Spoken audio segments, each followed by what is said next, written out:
Just me.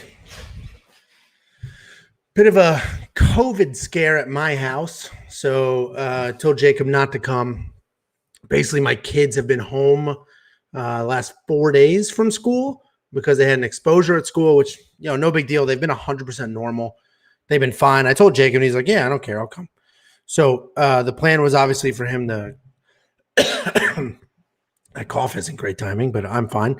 So the plan was for him to just come and do it all anyway. And, he's like, I'm not worried about it. I'm like, all right, just gotta let you know, like, I'm fine. Kids are fine. Everybody's fine. But, my kids were exposed to COVID, so they're home. And so his plan was to come, and that was the plan all week. And he knew. And I even gave him one last warning a few hours ago, like, all right, dude, just so you know. And then right when I was giving my daughter a kiss to put her to bed, my wife was like, she feels hot. And we checked her temperature, and she's got a fever. So I was like, listen, dude, as much as I want you to come hang out, like, we'll get tested tomorrow. I'm not trying to risk it. So anyway, COVID scare at my house. So it's just me, no Jacob. He might hop in. He's home. He was disappointed. He had a ridiculous outfit that he was ready to be on camera for. But he was a little disappointed. So we'll see. But my buddy Ryan is going to join. What's up, dummy? Hey, that's not nice. How you doing? Oh, turn it sideways. Don't be stupid. There we go. So anybody watching, this is Ryan Quinn. He beat Diego Lima. So when I talk about, we spent some time with Diego Lima in Turkey, it was with Ryan. I was cornering Ryan in that fight. What's up, man? That fight really happened. I mean, it doesn't show up on anyone's record, but it's on SureDog. SureDog has it. No, it goes on and off on SureDog. Yeah. Well, because it was like in an unsanctioned third world country. So that's what happens. I'm trying to find the fights. It's okay, here we go. It's on ESPN2. Okay. ESPN2. Oh, these are free on TV. I only use ESPN Plus. Yeah. No, I thought it was on ESPN Plus. I was outside before. So no Jacob, Ryan. I was just telling the live chat here that my kids have been home from school with a COVID exposure. And then right when I was putting Avery to bed, she had a fever. So I was like, all right, Jacob, you probably shouldn't come over. So no Jacob. I could see why he couldn't do on his phone exactly what I'm doing right now. That would prohibit him. Well, I told him, this is what happened.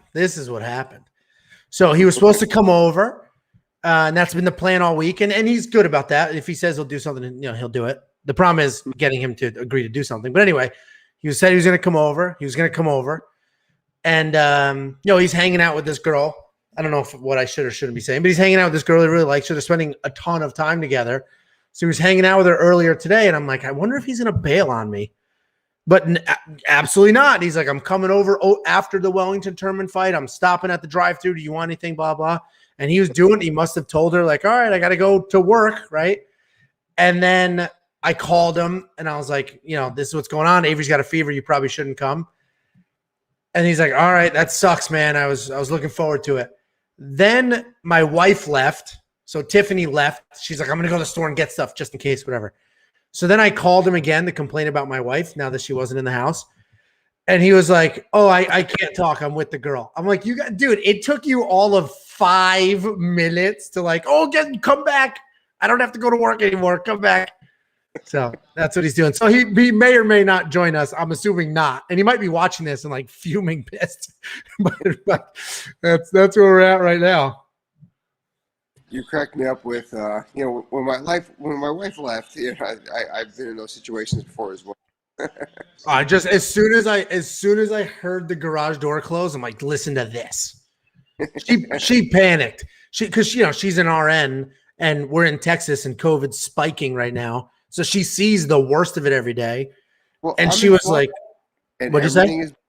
I'm in Florida and everything is beautiful. It doesn't exist. Yeah, COVID definitely doesn't exist in Florida. So in the live chat, so Alan, you're asking where Jacob is. Who we have with us is my buddy Ryan Quinn, professional fighter, 10 million Bellator fights, beat a couple UFC vets. But Jacob's not here because there's a COVID scare in my house.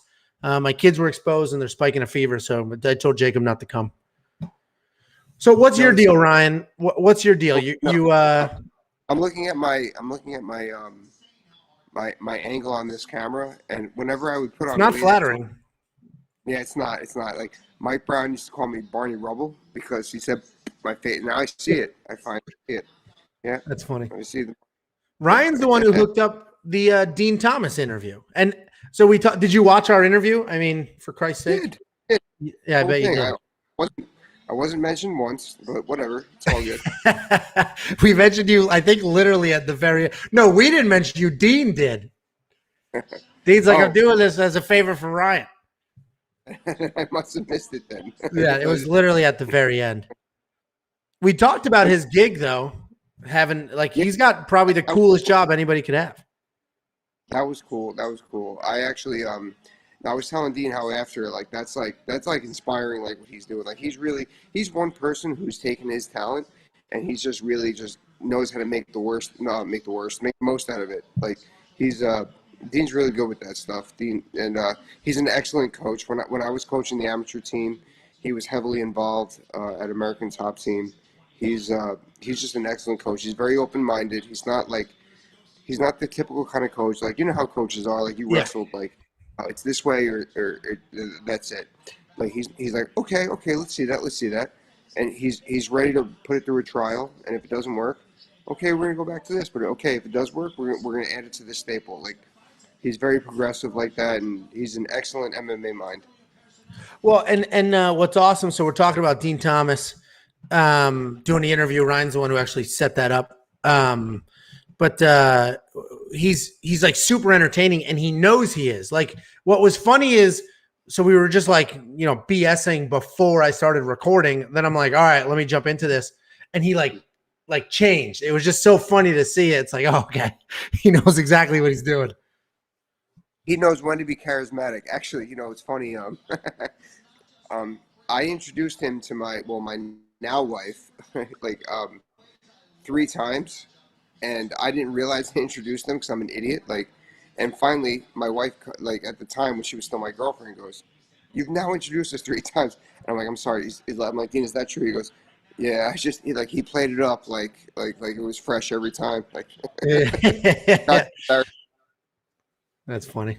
Yeah, I mean, he was super entertaining, so it was a ton of fun. Did you see who Jacob's lock of the week was? I did not. Who is it? Pat Sabatini. Did you see the Pat Sabatini fight? I was putting the baby to sleep. Like, what happened? Second fight of the card, he got dropped, and I texted Jacob, LOL. Like, there you go, dummy. And then full blown, he won by wild heel hook, blew out the dude's knee. So Jacob on a two fight lock of the week streak. Damn, Jacob. Well, Jacob, you know what? You're doing better than I am. I can't give any picks right now. I've been wrong on everything that I've ever picked in the last 6 months, I think, with a few exceptions. So, but that was actually pretty sweet. I'm watching these highlights right now. Yeah, so so anybody just tuning in, we got my buddy Ryan Quinn hanging out, professional fighter for a very long time, coached the American Top Team, amateur team forever. You were training partners with all of these dudes, and it's always funny seeing that, like, oh, George Masvidal's fighting, and then you're doing your. I got really into the amateur scene, because I was coaching, obviously. Like, I got really into the scene. As I told you, it was like an amateur IFL couldn't happen, and then I could have scored the AFL. They're great. We were gonna win. Like, I had a great team, and I got really into the scene. So it's cool seeing some of these guys coming up turning pro right now, and even some of them are starting to scratch on the Contender Series. So yeah, that's cool. That's got to be pretty cool, especially even like with I haven't coached fighters but wrestlers forever. We have a couple kids from the Newtown team. One kid just won nationals at Fargo. So it's like, holy crap. Yeah, that's a legit. Bill Hagel, Big Bill, his son just won Fargo nationals. Yeah, Big Bill. Bill actually, I think of Bill a lot. He actually, I remember we were at the IFL probably 13 years ago now. Yeah, and we saw Boss Rutan, and I asked him, about Kevin James, and he said Kevin James was the hardest puncher he's ever trained with ever. Yes. Kevin James is the greatest person alive, in case any.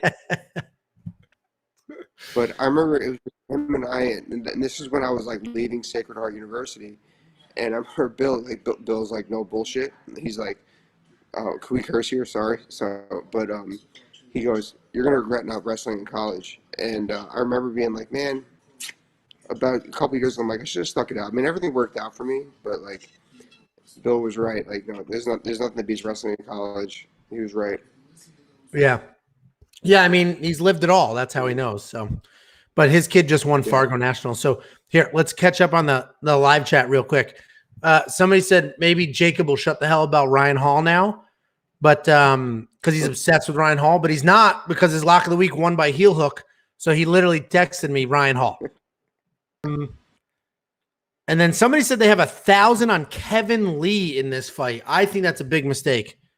You know anything about this fight, Ryan?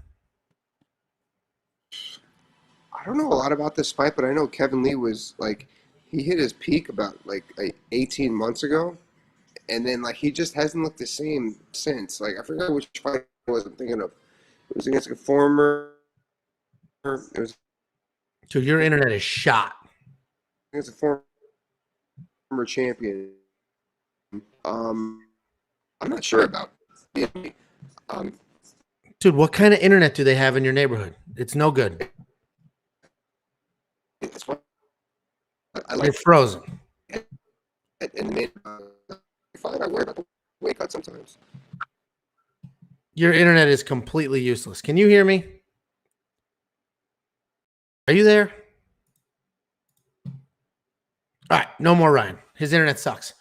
I'll catch up on the chat. So that was my buddy Ryan Quinn. I managed him forever. Him and Dan Kramer came up together. I managed the both of them with Nick Newell. We're all from Connecticut.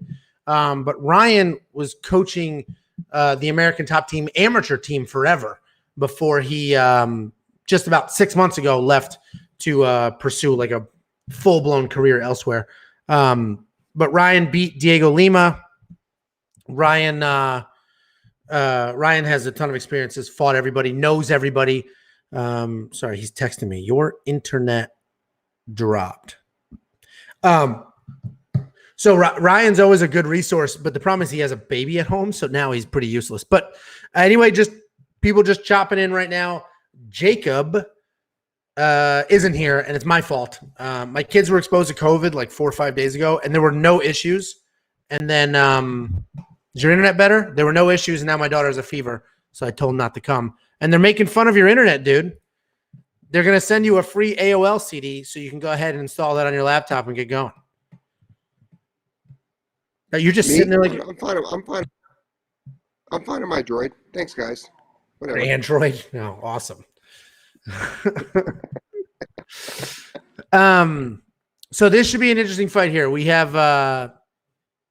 Muradov. Let me open this up versus Mearshart. It's like Mearshart's a nasty, nasty grappler with no takedowns whatsoever, and Muradov is a wild boxer. So if he keeps it standing, he wins. If somehow Mearshart learns a takedown between now and the end of this fight, he'll win. Just jab and stay outside the shoulder. That's what I tell people in this situation. Just jab, because jabs, obviously, it's never going to be 15 minutes of jabbing. You're always going to throw power. You're always going to find that window. And then on top of that, you see somebody like that, they'll take desperate takedowns. If they can't shoot, they have to get down some way. There's no pulling guard in MMA anymore. I agree. Dude, I remember me. I don't remember who was fighting, you or Dan, and Lebo was in the hotel room talking about it, and he was like, jiu-jitsu off your back in MMA is not what it was anymore. You're not going to throw up an armbar off your back. It's not happening. It's all scrambles like, now. When I started telling my fighters about that with jiu-jitsu off your back, I was like, you get about a minute of it. And that was in 2016. When I stopped coaching, I'm like, you got 15 seconds to figure out a submission off your back or a sweep. Otherwise, you got to get out. And like I actually started teaching a lot more escapes because and you should, like, that's not the game anymore. So no, it's not. Everybody's got enough defense, and it's scrambles. Like scrambles are the difference now. Somebody played my Knockout Kings. Yeah. What'd you say? I'm just watching this eye poke. Sorry, that's why. Yeah, he just got poked in the eye. Alex, you're playing my Knockout Kings. I'm in the same boat. We need a knockout from so that the what's his name, Mana Martinez blew it in the first fight. So we'll see. We need a knockout from Muradov here, which we should get. We should get it, or a TKO. We should get it. Oh, look, things looking up. See, he did the right move. You see how he circled away before he kind of backed up? Yeah. Am I skippy or am I clear? No, you're clear. You're clear. All right, because I got a lot going on my computer right now. So am I repeating you? Yeah, this will be it's just so funny. Like I don't understand how you get that good at jiu-jitsu and don't learn offensive wrestling. I don't get it. You know, okay, we don't get it because you and I we're wrestlers, you know, it's an automatic 2 points. I've even said to instructors, I said, if I ever ran an academy, I was like, even when I had my black belt test, I was like, I don't know how to pull or jump guard. Don't even ask. I'll show you 7 different takedowns. Like, I was, but like to me, it's like get those 2 points, but like I get like that's just not the game. So like people like they'll pull guard, but then they're ready to have 4 or 5 different sweeps. I guess. Yeah. I guess that's the only justification I can come by. But again, coming to MMA, like it doesn't work like that in MMA. Like I know me as a coach when I was coaching, like. On Friday mornings, we only drilled jiu-jitsu defense. That's all we drilled. You know why that was? Because I wanted wrestlers to be comfortable on the ground when they got there, and I wanted strikers to be comfortable getting out when they got there.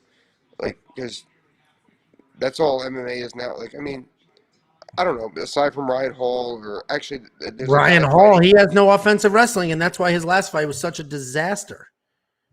I'm trying to think of like serious like jiu-jitsu like even Damian Maia, I mean, he's older now, but like, who but he learned Damian Maia learned the wrestling.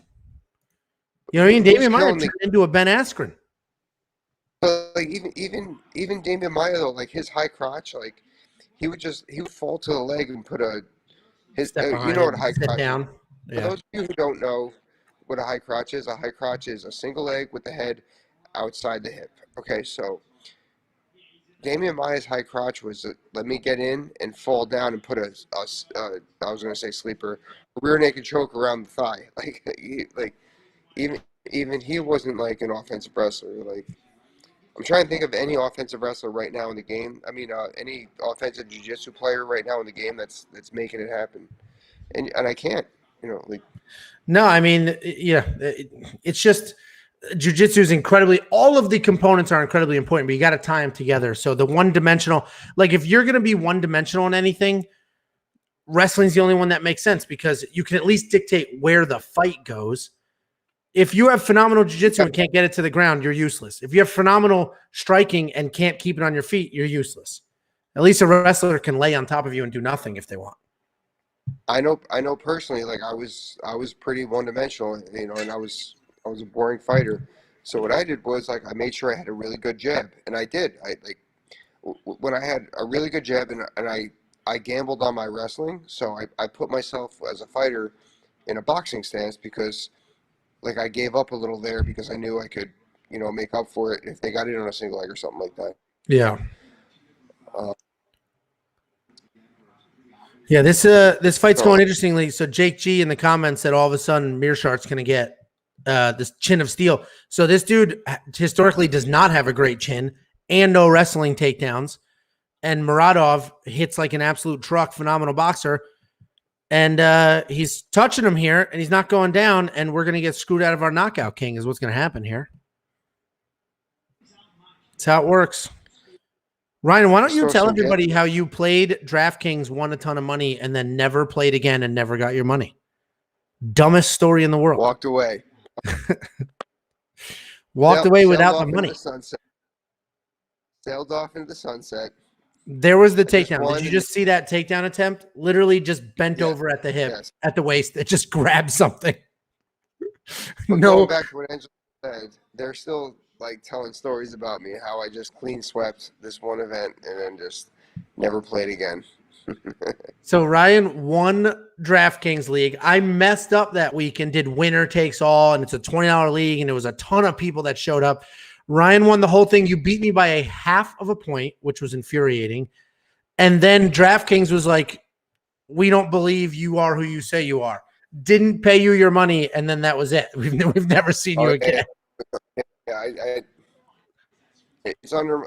I guess DraftKings is under my old email account, and that's still a constant battle. This So, isn't good. I'll have a nice brunch for my wife at some point when I get that money claimed.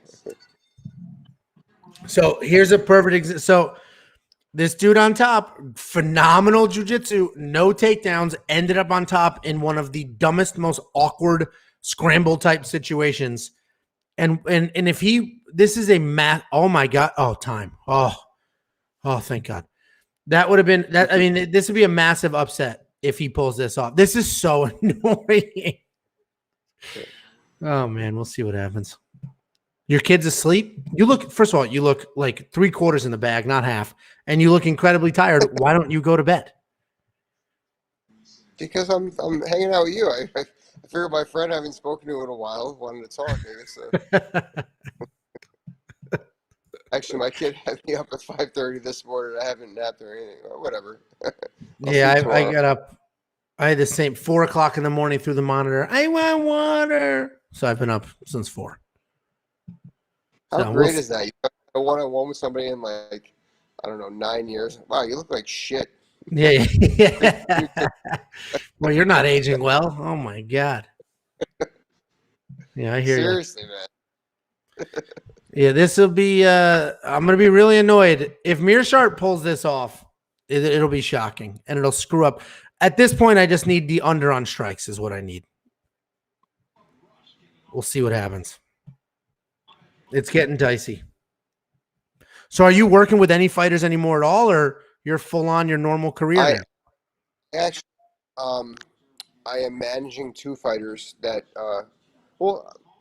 any of my fighters that turn professional, I'm managing. But right now, 2 of them, it's not a financial thing. It's just it keeps me in the game, and they don't need to pay some promoter 20% for a phone call that I can make. And one of them actually just won about an hour ago. He's 2-0, and I'm pretty pumped for him. But that's all I'm doing as far as concerned. Yeah, I mean, there's really no money. The only money in managing fighters is if you manage 100 fights. Like, there's no money in it. It's because you love it, you like doing it, you care about the people. There's no money in it. Yeah, I really. To me, it's crazy when I hear about some of these fight. Well, now the new thing is it's like it's such a Ponzi scheme, such a scam. Is now a lot of these fighters are not these fighters. I'm sorry, these management firms they have agents. They're basically like it's coaches of small gyms, and then you get 10%, like instead of charging the 20% to the fighter. Like everyone knows how that ends up, Like when it comes to the main level, we know who's going to manage you, Like, Yeah. No, it's a giant racket because now some managers have deals with promotions too. So the promoters will only get fighters through that. I mean, this is not good. This is not good. This is shocking. Oh my God, he's going to pull it off. That's it. Wow. That's under the chin. That's it. Done. Giant upset. Giant upset. Oh my God. I'll hit the under on strikes, but I'm definitely going to miss. There goes my knockout kings. That's what happens when I get greedy. That's a massive upset, Ryan, and we only see your nostrils. That's a massive upset. Holy crap.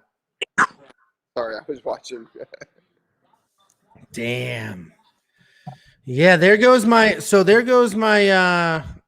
knockout kings is dead. Luckily for me, the under, let me see what I've done with Monkey Knife Fight.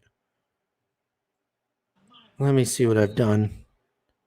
Muradov. Oh shit. All right, knockout kings is dead. Where else do I have him? Did I not play that? Maybe I didn't play it. Yeah, maybe I didn't play This it. dude's ground game was.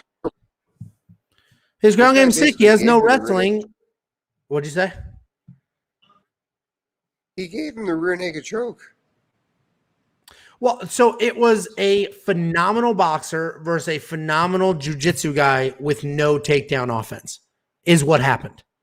So turns out he got the better of a few random scrambles, and that was it from there. And his chin historically has been miserable, and it held up. He got cracked a few times tonight. It held up. Damn. Wow.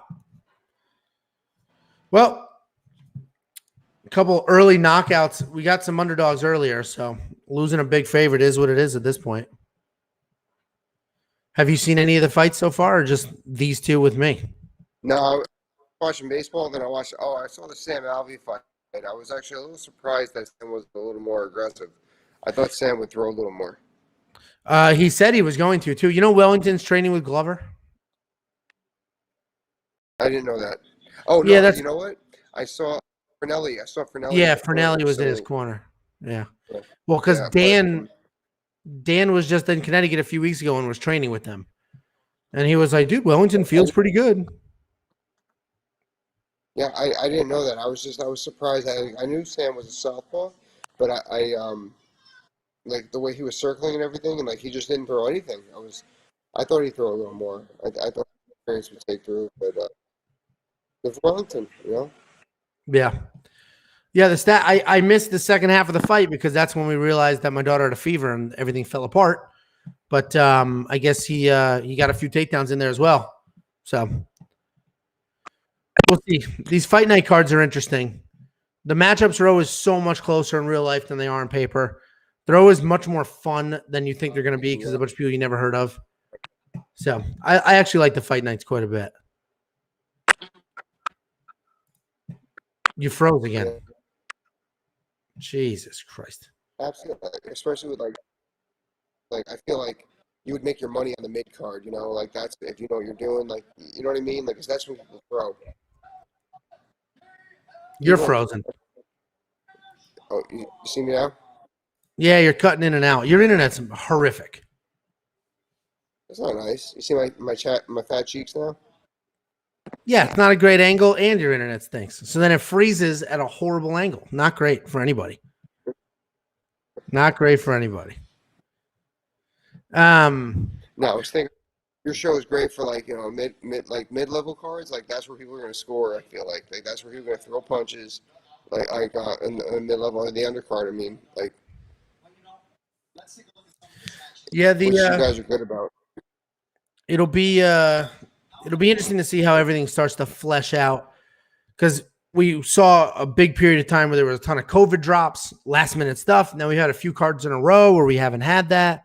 So it's just interesting. I hope like this next pay-per-view is sick, and I just hope it stays together, which is not going to be easy, but we'll see. We will see. Let's check out. Where is the next fight? I don't know where the next pay-per-view is, but it's definitely it's stacked. The return of it's Nick Diaz, Robbie Lawler. The main event is Volkanovski versus what? That's October. No, it's not September. There's another one before that. Isn't Glover in October? Glover's October. Glover's October. Glover's Halloween weekend. Yeah, exactly. And it's Dan's birthday. So Dan said he's going to Abu Dhabi for it. Oh, it's in Abu Dhabi? That's what he said. Yeah, Glover's fights in Abu Dhabi, and we lost him. I'll catch up on the chat in a second, guys. Hold on. Your internet keeps glitching. Okay. We'll catch up on the chat. So, yeah, that sucked, guys. That Muradov loss sucked. Good for Mearshart. You know, here's the odds that Joe saying minus 700. So that was painful. Looks like he busted a bunch of parlays. Looks like that strike line was freaking perfect. I would wait a few minutes. to let the numbers level off. So, we just saw that last week. Jared Cannonier main event. They added a few strikes or they removed a few from him and added a few to Kelvin is what they did. So I would just give it a few minutes. That sucks, Jake. Well, that's another loss for me. On like one win the last 10 weeks in fantasy. What are you playing in fantasy? Yeah, so Bearded, he was in my lineup too, but I also have one freaking knockout in under a minute.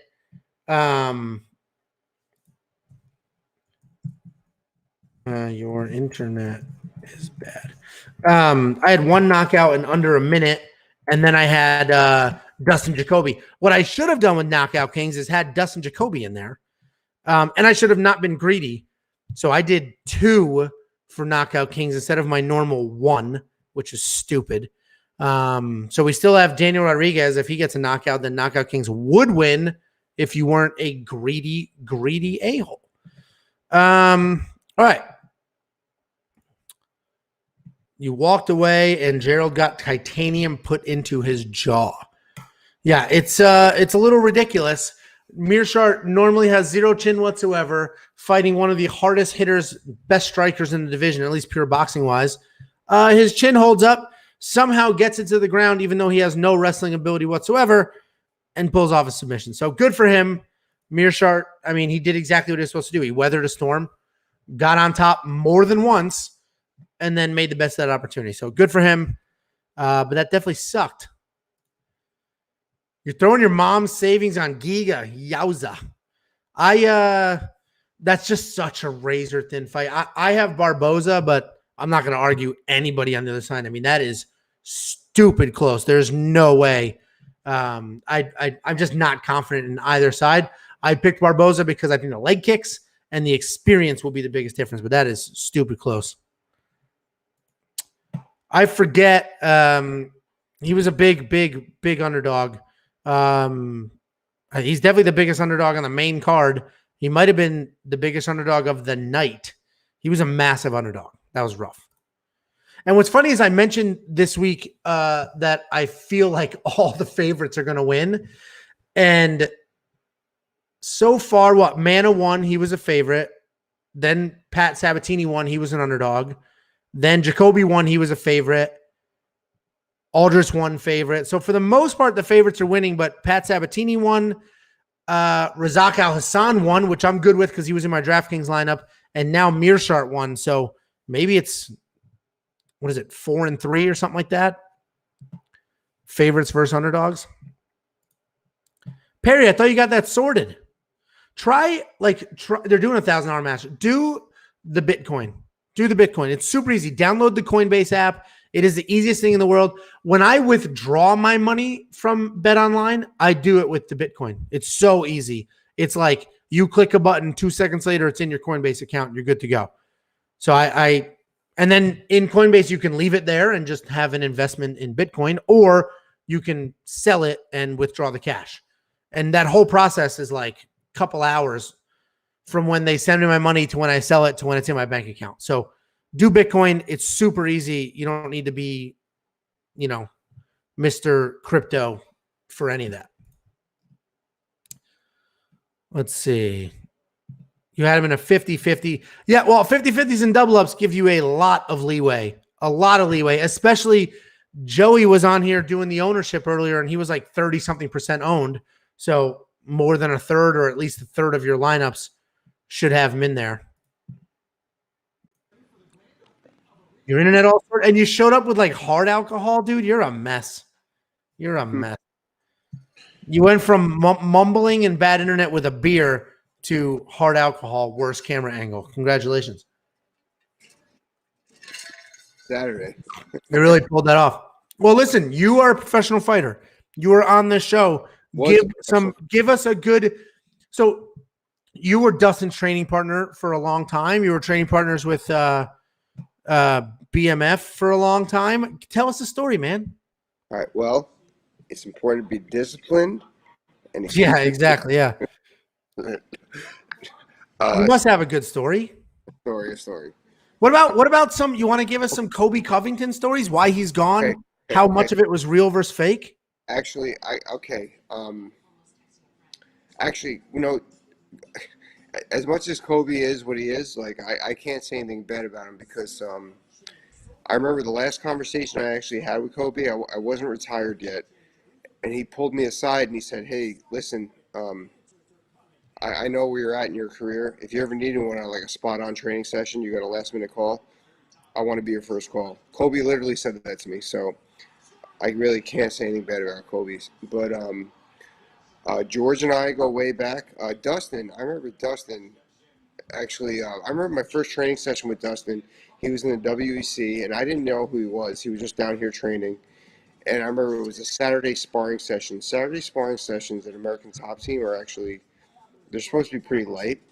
And for some reason, this dude was just hitting these laser left hands on me. I'm like, who the fuck is this guy? He's smaller than me. Why is it? I'm like, huh. So we started picking it up.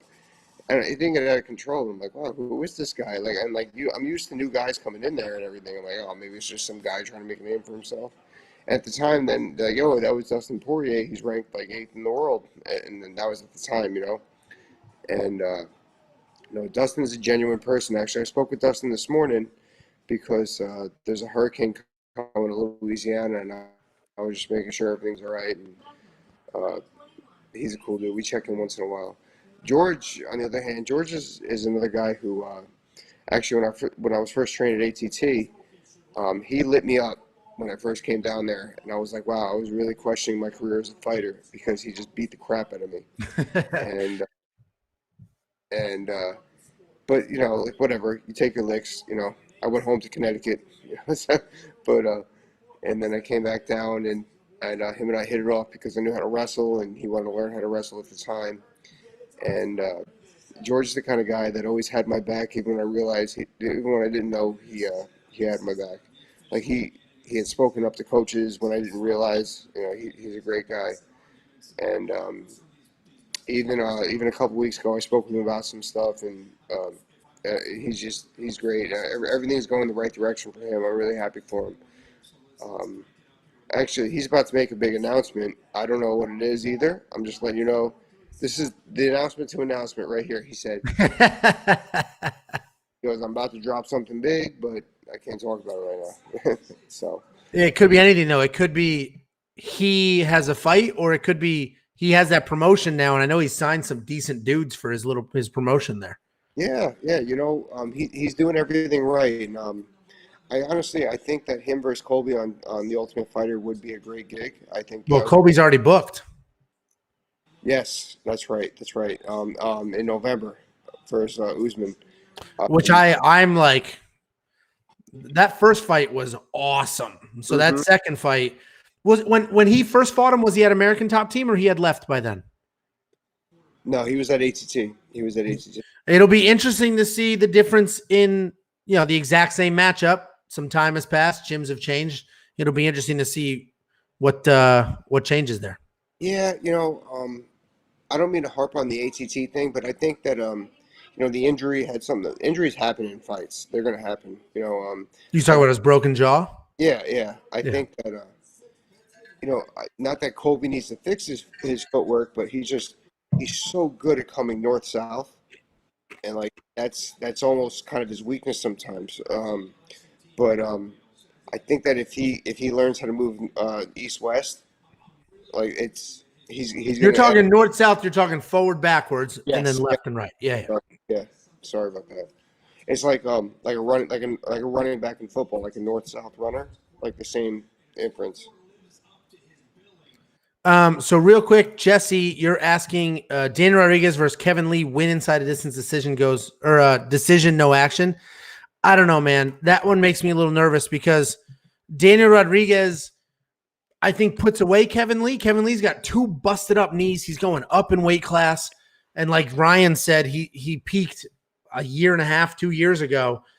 But Daniel Rodriguez is not great on the ground. So if Kevin Lee does get a takedown, that wins inside the distance decision, no action bet is for people who have finishing power but don't get finished. Mm-hmm. Where Daniel Rodriguez could get submitted. So I don't know about that one. That one makes me nervous there. I don't know, I mean, Kevin Lee, he can submit people. I mean, I feel like everyone in the UFC at that level is at least purple belt level jiu-jitsu. So the submission capability is there. Are they going to look for it? No, like, but Yeah. if it's there, they're professionals. They know to get it and get their double on the win percentage. Their win purse. That model, so it's funny because that's been coming up a lot lately. That model is interesting, and it's just like it's all we've ever known, right? Show win, show win. And then now, like like Nick Newell only gets it's just one show money. Now that's starting to be more and more common. The show win like logic is so brutal, especially if you lose a fight because of the judges. I agree. There goes half your money, and it's not within your control. Same exact amount of training, same fight, half the money. As far as the promoters concerned, especially like the lower level promoters, I respect that they got to protect themselves and make sure these people want to win. But at the UFC level, like I think you should get flat money and then like another $10,000 if you want to. Yeah, something like that. Yeah, but no, I'm with that. Like if you look at all the other sports, like how many there's guaranteed contracts everywhere. Yeah. Well, they have guaranteed the show money. The show money is guaranteed. Yeah. Well, no, yes, but like I'm talking overall guaranteed. Like would you ask a guy in baseball who's number 25 on the 25th man roster, like would you tell him that like he can only make 250,000? Like, their salary cap for the rookies is like $550,000 a year. Are you going to tell him he can only make $250,000 if I don't know he doesn't get a certain amount of basic? They don't do that, So Perry, you asked, will Ricky get 83 strikes? I do not think so. Jacob does think so because he's just so wild and it'll be a sloppy, fun fight.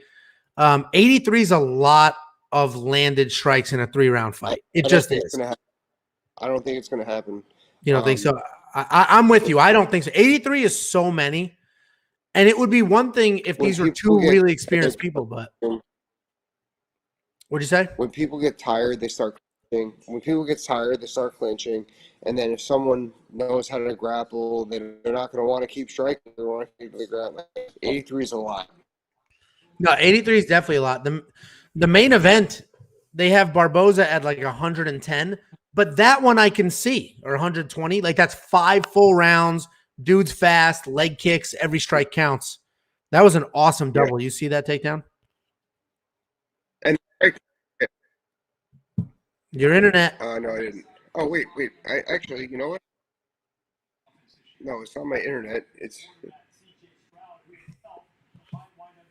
why am I not getting? Oh, it was on ESPN. Sorry. Okay. Yeah, 83. We're talking 83 total strikes as well. So I don't think so. Jacob does because Jacob thinks it'll be a sloppy back and forth fight.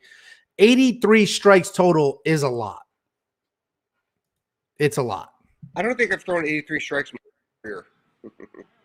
I mean, granted, it's every single little strike, the little pepper stuff, defending take to everything. And plenty of people blow past that, but it's still a lot of strikes. Yeah. No, it's a lot. I mean, I don't know, especially when people get in trouble. Like look at right here. Well, he just broke it, but like you hold on, like nobody's striking. Yeah, no, it's not. Yeah, this pace they'll never get to 83. It's 11 strikes to 5 strikes right now, and they're halfway through the first round. Granted, this isn't the fight that had that line, but still. Yeah, but this is a good position to talk about that, though. Like, yeah. Well, and like Ricky is fighting somewhat of a grappler, so. Yeah, it's an interesting night. It's funny because it's also the Ultimate Fighter finale. So I know there's a ton of people watching that did not watch the Ultimate Fighter, that they're going to see a couple of guys with under 10 fights just absolutely go at it. Is Dustin Lampros fighting tonight, or did he fight tonight? Who? He trained under us for Scrappy Dustin Lampros. I don't think so. He was on this season. Bino talking about Sabatini with the submission. Yeah, Jacob Jacob hit Sabatini money line, Sabatini inside the distance, and Sabatini first round decision. So Jacob cleaned up on that pick. Cleaned up. Nice. Good old Pennsylvania wrestler. Cleaned up. Yeah, this should be a quick one right here, too. It's funny because a lot of these fights, the favorites are absolutely dominating or the underdog is dominating. I feel like there's not many close fights tonight. They're one-sided. The first fight of the night was the close one. Wellington Turman won his fight, and they took 2 points away. So he won a decision with 2 points taken away from him, which is crazy. That's crazy. Yeah, this is a crazy night of fights. You're half drunk. What? I'm 3 quarters drunk. Yeah, no, not funny, half. like, yeah. I was seeing here, like, those punches when you have someone's back. It's like, to me, that they're useless. I know you work, but you don't really need to do that. Like, just get the submission. Like, I know judges are crazy, but like, you got to know what position you're in. What's up? No, I'm saying I agree with you. Those strikes are completely useless. They do nothing. Yeah. Like, and then I feel like when that's the one position where you don't need to throw strikes. Just choke somebody. Like, that's me, though. Even defending a takedown, that was my biggest pet peeve forever. Your butt's against the cage, your back is against the cage, somebody's wrapped up a double, and you're just doing like, no, absolutely not. Work your arms in, defend the takedown. I agree with that, but it depends what you're doing off the cage too. Like if you were actually throwing punches and scoring off the cage, and then it went to the cage, and then you were just nullifying, then yes. But if you were doing nothing and backing up and just defending, then no. I mean, okay, a good fight is that, like, I thought in that instance, I thought that Gleason Tebow beat Khabib. That's a long time ago. But, yeah. He was scoring off the cage, but then did nothing when he was on the cage. Let me think of an opposite there. I know I can think of something. So you're saying Tebow was defending the takedowns and peppering him with shots, which should have scored. Yeah. Yes. Off the cage, though. Off the cage. Like he defended the takedowns off the cage, circled out, and peppered. He kept the fight where he wanted. Okay. No, I was gonna say Phil Baroni and Mo, but that doesn't really count. Like, I don't know. I got to think of another one. Yeah, if you have 2 or 3 more drinks, that'll really put it together for you. I'm gonna have 2 or 3 more drinks anyway. Then it'll all start coming back to you. But you know what I'm saying about that fight, like if you're scoring off the cage and you're just using the cage like to defend, like then you're good. This is an interesting fight because Petrosky, the dude in black shorts, is the far better wrestler. But Gilmore's settling into a rhythm on his feet, literally turned his back and ran away. And that's what he needs to do to get through this fight. Dude, go to bed. You're yawning. You're half in the back. Go to bed. Go to bed. No, shut up. Yawning. I'm sorry. Yeah, this will be these matchups are always fun to me. I love watching striker versus grappler matchups. Always love watching those. Dude is such a dominant wrestler. I don't understand why a wrestler would throw. I mean, like, I know it's comfortable to throw the front kick, but like, oh, that wasn't a front kick. No, but like, okay, where's the takedown right there? You know, like, throw the jab instead of jab to a left hand. Like, that left hand needs to be your double leg. Yeah, this guy's not comfortable striking. These guys are going at it, though. They're going at it. I mean, Petrosky's getting that left leg all the way up there. He's going to the body now. He got tagged, but he's still coming back, so I'm assuming they're not hurting him because he, even just now with the nut shot, he said, no, let's go. So he's feeling really comfortable on his feet right now. Good for him. Look how tight he is. Yeah, look, okay, you know what that was right there? He got hit, then he shot. It wasn't he struck, then he shot. He got hit. Oh, you're a few seconds ahead of me because you said that, and then I watched him eat a stiff jab and then just drop drop his elevation to take a shot. You're a few seconds ahead. Yeah, it's a good fight. All these fights are pretty good. He doesn't like to be hit. I mean, who likes to be hit? He's just now he's just diving. He's a big favorite. So Petrosky's a pretty big favorite here. You know, striker versus grappler matchup from the Ultimate Fighter. And he looked dominant in that first round, picked up a double leg, ran him across the cage, Matt Hughes style, and dropped him. And then now he's not having the same luck. This is why wrestlers need to establish a jab. Yeah, set everything up. Now the front leg's getting lit up. Yeah, that's why he's bouncing on it. Yeah, this is interesting. This is where live betting odds are awesome because the live odds after the first round, I don't know what they were, but I'm sure they had Gilmore like plus God knows what number. And now here he is taking over the second round and momentum's in his favor. I think his arms are clearly tired. Who are you talking about? Black or you talking about? Yeah. Yeah. Yeah. Yeah, I agree. His gloves were up by his eyebrows last time. Like, okay. Now he's exploding and then backing up, you know, like. Oh. Yeah, see it? Like. He's eating big shots. I mean, he's got a chin and he believes in it because he's eating these big shots and then still going right back into a pocket. But his leg's getting lit up for sure. His front right is right leg forward. He'll feel that towards the end of the second, like when he starts shooting. Yeah, it's definitely bothering him. That's why he's bouncing so much on it too. Oh, his chin comes up when he. Not that time though. See, that's what he was looking for. There's the shot. And on top of that, like that's nice to end around, but that's a lot of energy. That's a lot of energy. Like if you're not comfortable, like going into the third round, you know what I mean? And I don't know if that was enough to win the round, honestly. Because he looked like he was losing the striking. 45 a takedown and 45 seconds of control. I don't know if that's enough to win the round.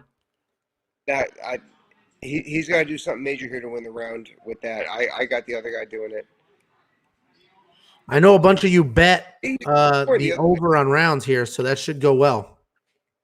I'm sorry. What's the guy in the back on his back? He's the one scoring right now.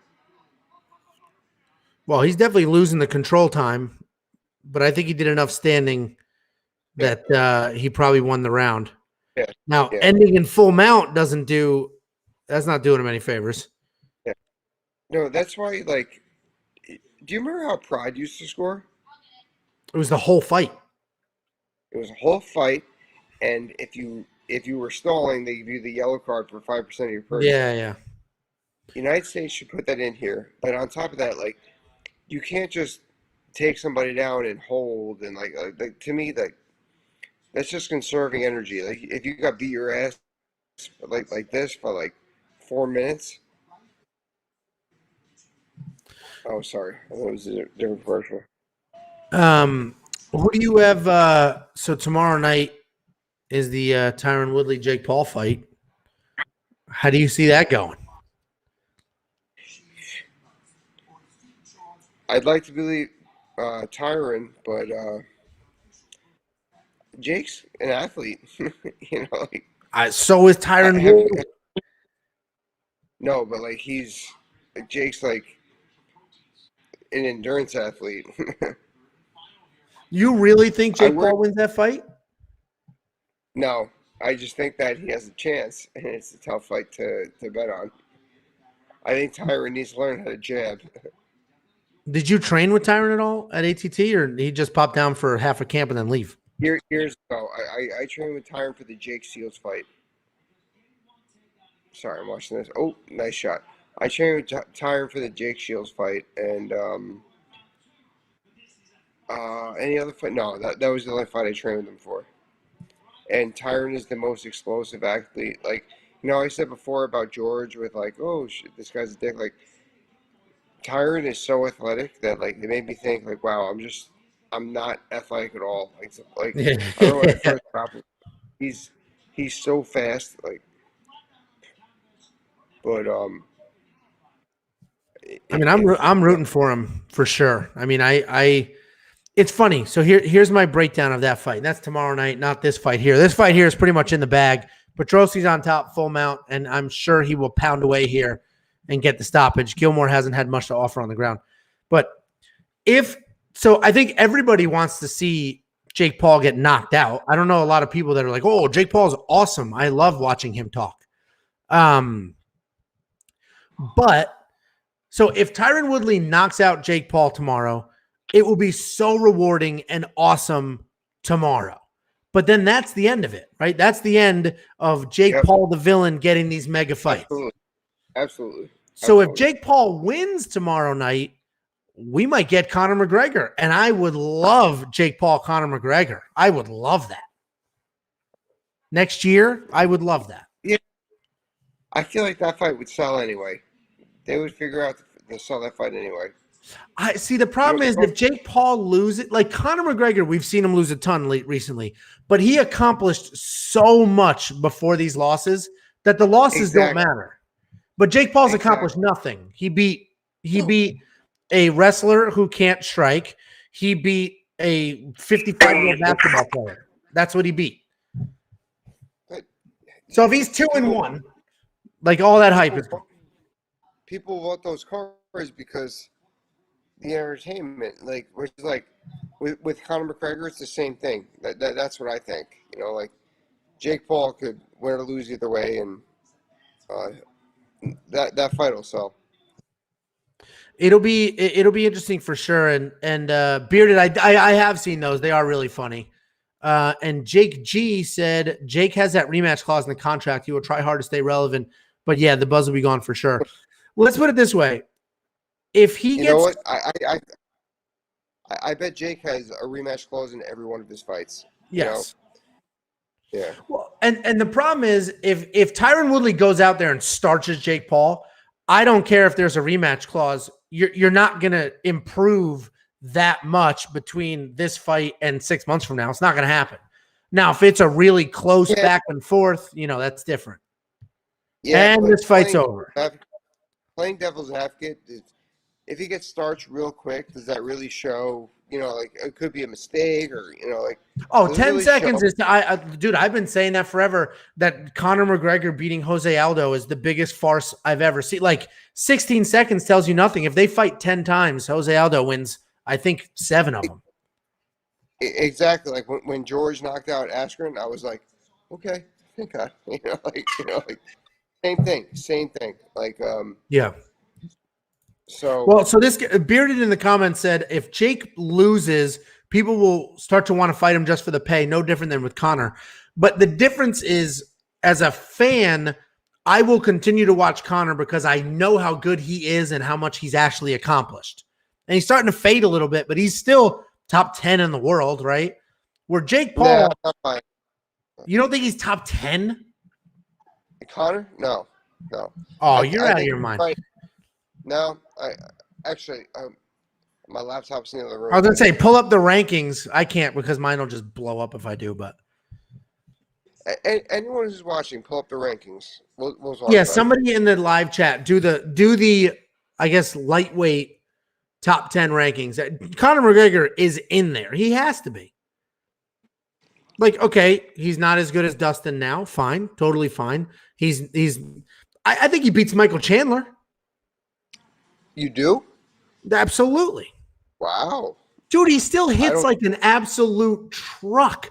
Dude, that first fight with Dustin, he had Dustin rocked multiple times. No, he did. But I think if Michael Chandler just moves his head, I think he's going to smoke him in the first round. I mean, listen, I picked Michael Chandler against what's his name? Oh my God. Who the hell's the champ? What is Oliveira? I had Michael Chandler winning that fight, and then he lost. He looked good in the first round, but still lost. But I think Oliveira is a tricky fight. Oliveira is a tricky fight. He's linear. He's got sick grappling. Like that's a hard fight. I would never bet against that guy. No, Oliveira, it's the same as honestly, it's very similar to tonight's main event. Like Oliveira and Barboza are very, very similar dudes. Very similar. So next up is my big underdog I just pick. got a text from Dean. What'd he say? I was messing with it because the sequel to Candyman came out yesterday. Yeah, I Have know. you You seen had that? Jacob do the graphics for you. That movie sucks. It's so damn scary. I sent it to him, and he just texted me, "Send me that picture again." So Dean is doing the broadcast with UFC right now, and he's texting you about a meme that you had Jacob make for you.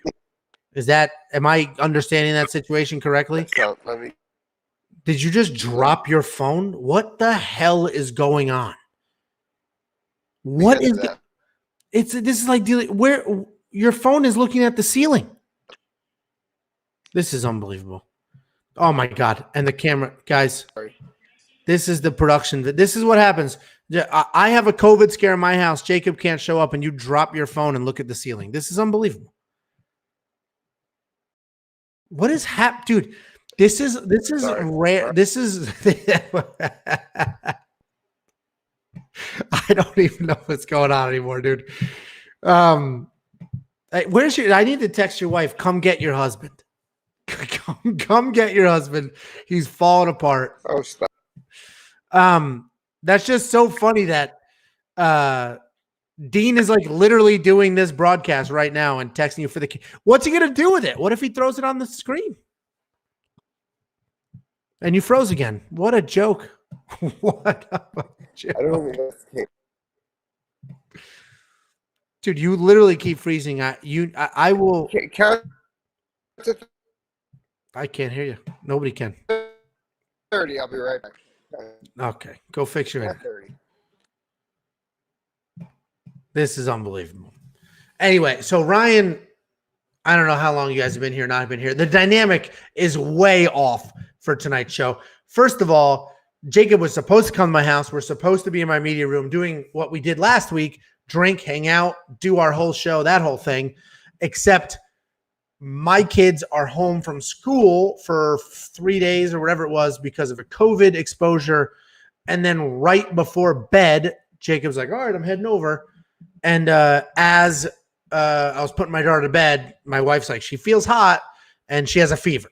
So I was like, Jacob, it's like, you probably shouldn't come over, right? Like, there's a known exposure. Kid has a fever. Let's just do the right thing. And we're getting tested tomorrow, whatever. So my buddy Ryan, who I managed forever, if you have heard some of the stories here, he was the amateur MMA coach in American Top Team. He was Dustin Poirier's training partner. He was George Masvidal's training partner. He's really good friends with Dean Thomas. So he's like, you know, in the mix there, I messaged him. He came on the show, and now his internet is absolute hot garbage, and he's in and out, and it looks like he doesn't know how to use a phone. Welcome back for the 5th time. And you have no, and now there's no audio. I can't even hear you. This is a mess. You're a mess. I can't hear you. No, you think I'm just making it up? Go fix your internet and go to bed.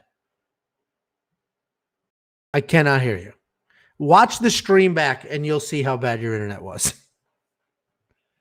Jake gets it. Jake is 100% correct. And it's just so funny because Ryan's not, he's, first of all, he's one of the nicest human beings you'll ever meet. His MMA knowledge is insane. His MMA connections are insane. Like insane. He knows everybody everywhere because he's training wise. He's a very, very good wrestler, jiu-jitsu black belt, has technical striking, and he's a good size. He fought at welterweight, but he's like thick, so he could work up with the bigger guys and also go with the smaller guys because he's a welterweight. So he was really well liked in the gym, which is why he has so many connections.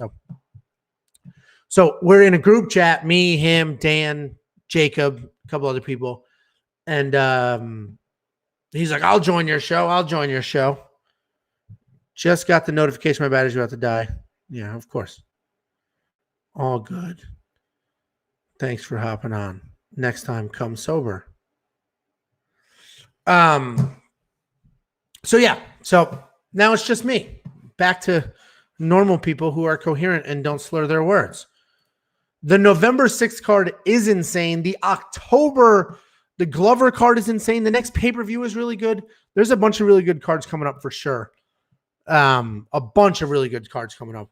I'm looking forward to all of them. This card, I mentioned in an earlier live stream, was like the weakest card in a long time. As I was like looking at it last week, getting everything ready, doing the graphics, I'm like, this card sucks. Even the graphics, half of them you see I had to do myself because the UFC didn't even have like proper pictures for people. And then actually, let's see if they do. It looks like they do now. But they did not. Like the picture I have for Michael Gilmore is him like this, poorly photoshopped, because even the UFC didn't have what they needed for it. So anyway, I was like, this is a trash card. It's turning out to be a pretty good card. But the next bunch of cards are really good. So I'm looking forward to it. This has been an interesting summer because last summer we had no UFC for a while, obviously, and then won every single weekend nonstop. And now this summer, I feel like we have a lot of weeks off. And this is Ryan, who just dropped, showing me his text with Dean. I don't know if you can see it. So that's Ryan's screenshot text with Dean Thomas. He photoshopped some nonsense and sent it to him. And Dean Thomas is doing the UFC broadcast, texting Ryan, hey, send me that picture again. That's pretty cool. Did the lock of the week cash out? It sure did, Chris. It sure did. And kudos to Jacob. So his lock of the week was Pat Sabatini. Pat Sabatini won the fight. So Jacob had a bet on that. Jacob had a bet for wins inside the distance, which he did. And Jacob had a bet for submission in the first round, which he did. So Pat Sabatini wins by vicious heel hook in the first round.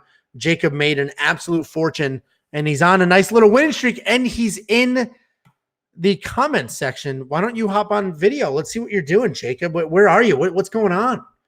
Why don't you hop on the video chat? You have the link. This is a pretty funny comment. So Jacob just commented. Jacob commented earlier on the video saying, I've got the Ferrari on Pat Sabatini this weekend. If he wins by sub, we're taking the Bezos plane to space. And then he just commented under that, how do I delete a comment? Because it hit, and he now owes everybody a trip, I guess. So Jacob, Jacob J, my brother-in-law, who's in this chat sometimes, called me earlier. He's like, Jacob made a fortunate hit. Oh, I didn't do it. I faded it. And I was like, here's the thing with Jacob, man. He's all streaks, both directions. He's either losing 10 in a row, making excuses, or winning 10 in a row, and he looks like a freaking Nostradamus. And looks like he's on the upswing, so we'll see how long that lasts. He did get the Aldrich fight wrong, but honestly, I feel like most of the analysis this week, other than the Murdoch fight, but you show me another human being that said Murdoch is going to blow it. Other than the Murdoch fight, I feel like most of the analysis was correct. Even I picked against Pat Sabatini, but the analysis was correct. If it stays standing, Sabatini loses. If it goes to ground, he wins. That's pretty much what happened. Jacob, say you're the man of the people, but not talking to the people. Sad times. Alex, this is the second time you were 100% correct. You have Jacob, and listen, I'm the one who told him don't come, right? Like there might be COVID in my house. Don't come. Just trying to be responsible. My wife's an RN, so she takes it pretty seriously.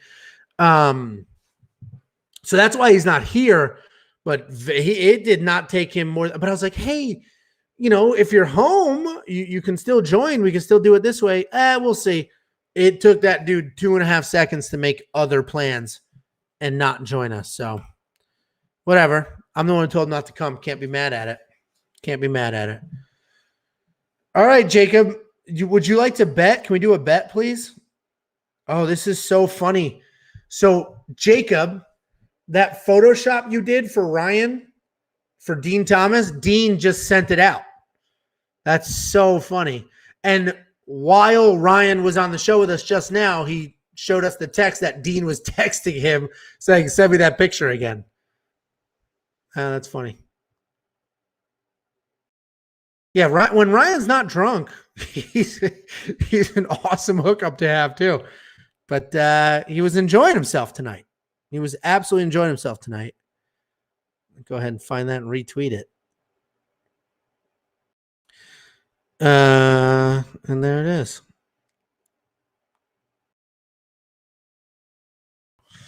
And that's why he wanted it. That's so funny. That's your NFT. Nice. Oh, Mount Cedar Sinai. Yeah, so we're in Dallas, or outside of Dallas, and that's where my wife, she's an RN. It's so funny because I feel like there's two different types of RNs. There's the just put some dirt on it, you'll be fine. And then there's the like, I saw one time, and then it's just like everything is some like, what's that show with the drug addict genius doctor? Everything is like that, where it's always some like super rare. Could be this ridiculously rare disease that I saw one time. My wife is that one. Could be the ridiculously rare disease that I saw one time. So things get interesting. And that's why Jacob's not here. My kid had a very slight fever. House, yes, Jacob. My kid had a very slight fever, 100.5, and my wife immediately was like, "You're full blown, like it's COVID. It's this, is that." It's like, all right, well, let's see what she wakes up like. Let's go. Let's give her some Motrin. See what the morning looks like before we start panicking. So, but she's worked in some pretty rough ER, so she's seen it. So this fight, Kevin Lee, you want action, Angie? Yeah, I'll take that. Am I getting plus money here, Jacob? But I'll take that. I think Rodriguez is going to pop Lee's big ass head. Justin Gagey. That's so funny. I guess they have beef. I know a lot of people don't like Kevin Lee at all. My wife was Arnold's nurse when they had the open heart surgery in 2018. We got invited to a Christmas party at his house in Brentwood. That's awesome. So did you go? It sounds like you went. It was amazing. Damn. But doesn't he have, like, nurses rotate? So did he invite all the nurses that he had? Good for him. That's a cool gesture on his part, too. Yeah, we have no stories like that. All right, Jacob, I'll take it. $20. I've got Rodriguez. You've got the favorite. Well done. Oh, when I said all, I meant all the ones that work with him. So whatever those shifts were, 2 12s a day. So, yeah, this is, I mentioned it in the 400 hours of camera time we did this week. This fight has me the most interested for sure. This is the one I am most interested in. The main event will be the best, but this one has me the most interested. And how many fights are left? Holy crap-oli. We have Kevin Lee. We still have 1, 2, 3, 4 fights left. How? Jeez, Aloosh. 4 fights left. What a long night. Kevin Lee acts like everyone except him have holes in their game. Yeah. Is he the journalist? I think he's the journalist too, right? I'm hoping for that, Sean. We got money line. Let's check in on my monkey knife fight. See how I'm doing there. Obviously, Lee Rodriguez hasn't happened yet. Let's see. Barboza Chikadze hasn't happened yet. Let's check the live. So, Knockout Kings, I missed. And it's so funny. I've said over and over, it's guaranteed money. Which, if you get 1 out of 3, it is. So if Rodriguez gets a knockout here, then it would still be guaranteed money, except I got greedy this week. Murdov,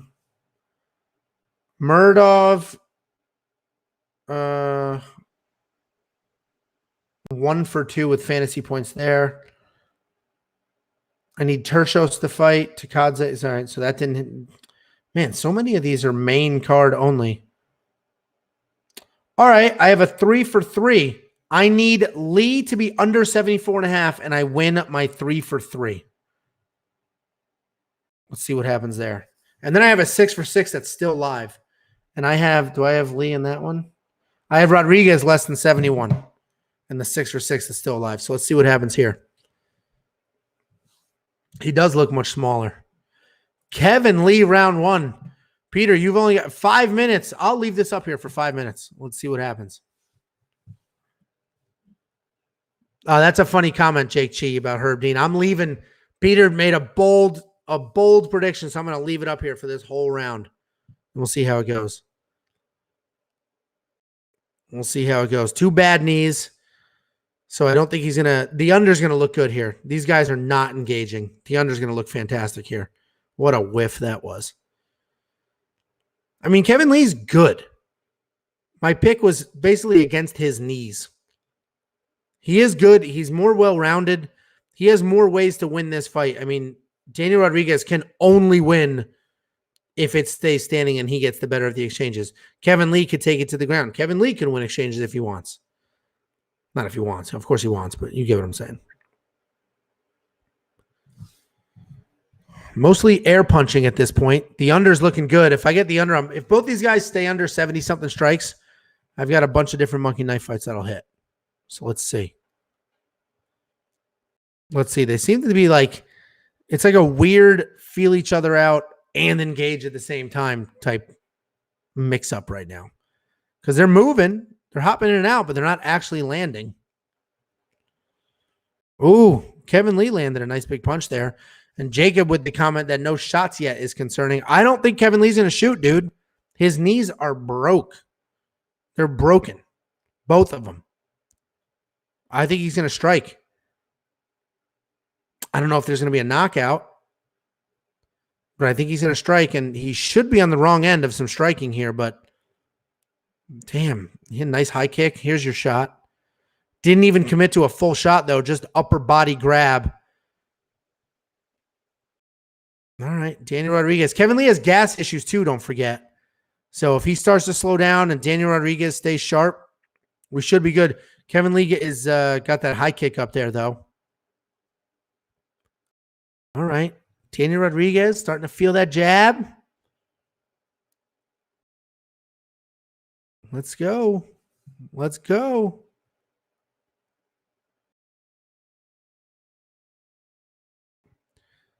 So we're at 14 strikes to 12 strikes.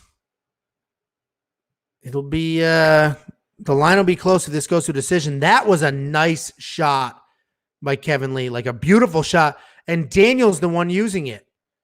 A couple nice strikes off his back. I mean, that was a really nice takedown. That's not good.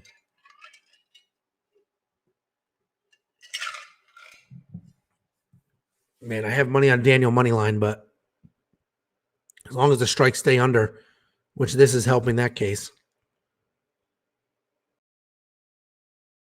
Yeah, that was a beautiful takedown. You guys seem to be split on this fight, mauling him. Get the hell out. Jacob, come on video or buzz off. Simple, simple, simple. Peter Jones, you have a little over 1 minute left. And that was nice, Sean V. Very nice takedown. He's got good pressure on top. The round is going to end here. I mean, Daniel Rodriguez is not getting up from here. He's not capable enough. If there's more of this, I will not hit the under. That's for sure. 24 strikes in the first round. It's close.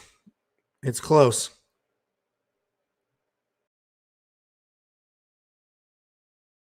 Not much is going on, which I'm totally fine with. Kevin Lee went from headlining main events to just sneaking into the main card. I agree. I mean, his career's not doing great things right now. So, I mean, I guess you got to give the round to Kevin Lee because he's, you know, the striking was pretty even, and then Kevin Lee gets a takedown, ends up on top, and stayed on top. So you got to give him this round. And he's going to have probably 30-something strikes in the first round. Not looking good for the under. Not looking good for the under. Yikes. This might be a rough night for me, boys. Jacob's riding high. Jacob won enough for all of us, so we'll see what happens. We'll see what happens. Man. You know what's so funny, too? Like, when we first broke down Kevin Lee, we're like, he's not that good. And then he won a few, and it's like his striking's really good. So we'll see. We'll see what happens here. We'll see what happens. Yeah, relax, Jacob. You won one round. The favorite who you picked won a round. Settle down. Settle down. He also has cardio issues and fake knees. Let's see. All right, Peter, I'm unpinning it. Didn't happen. Man. At this point, 30 strikes in the first round. Yeah, we'll see. I mean, then basically Chris's line is perfect right now. Peter, you want to update that comment to round 2? Double up? That's funny. This is funny. I picked Kevin. Are you talking to me, Peter? I picked Kevin Lee to lose. I agree. And you picked him to win.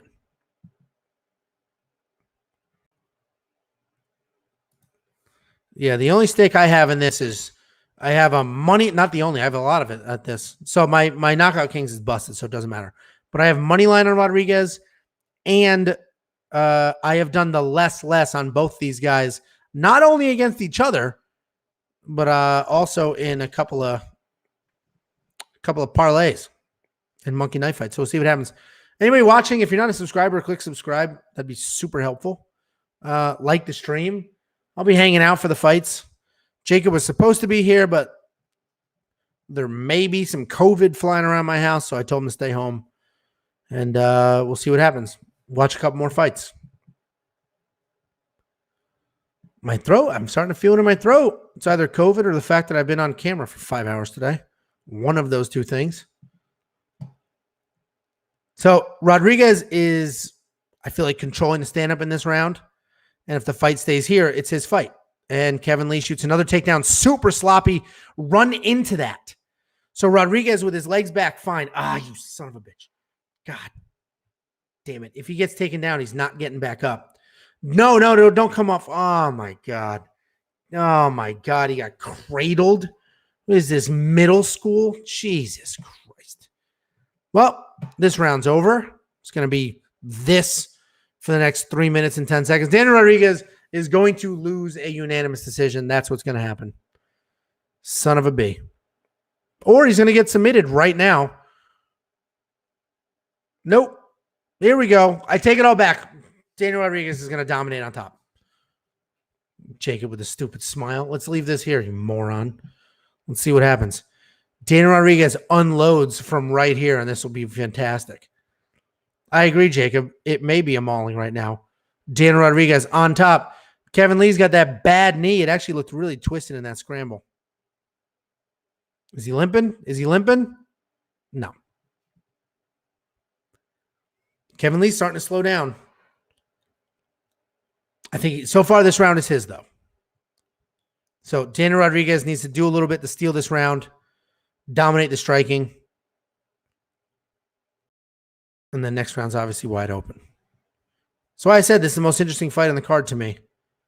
Lots of questions will get answered here. How good is Daniel Rodriguez? Is Kevin Lee, like Ryan Quinn, who was on a little earlier, is he past his prime? Which I'm sure he is, but we'll know for sure in a few.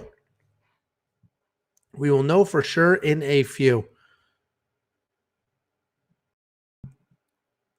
How do you guys have this round? How are you scoring this round? Super close. I feel like Daniel's controlling the stand-up and the striking exchanges. He got taken down, but he did reverse it. Kevin Lee swinging big, making faces. Yeah, Daniel's starting to take over. Kevin Lee's shaking his head at kicks. That's not a good sign. Keep chopping that tree, dude. Those knees are busted. D-Rod is edging this. I agree. We have a full minute left, but I think it's 1-1 right now. Yeah, Daniel Rodriguez is I don't think he's going to get a stoppage here. But he's definitely doing the touching of the up right now. Blasted Kevin's eye, blasted his leg, definitely starting to take over. Jakey boy, I'm going to leave this pinned here, you moron. I'm going to leave this pinned because he's definitely not 2-0 Lee right now. Definitely not. Let the world see how bad you actually are picking these fights. Just in case they didn't know.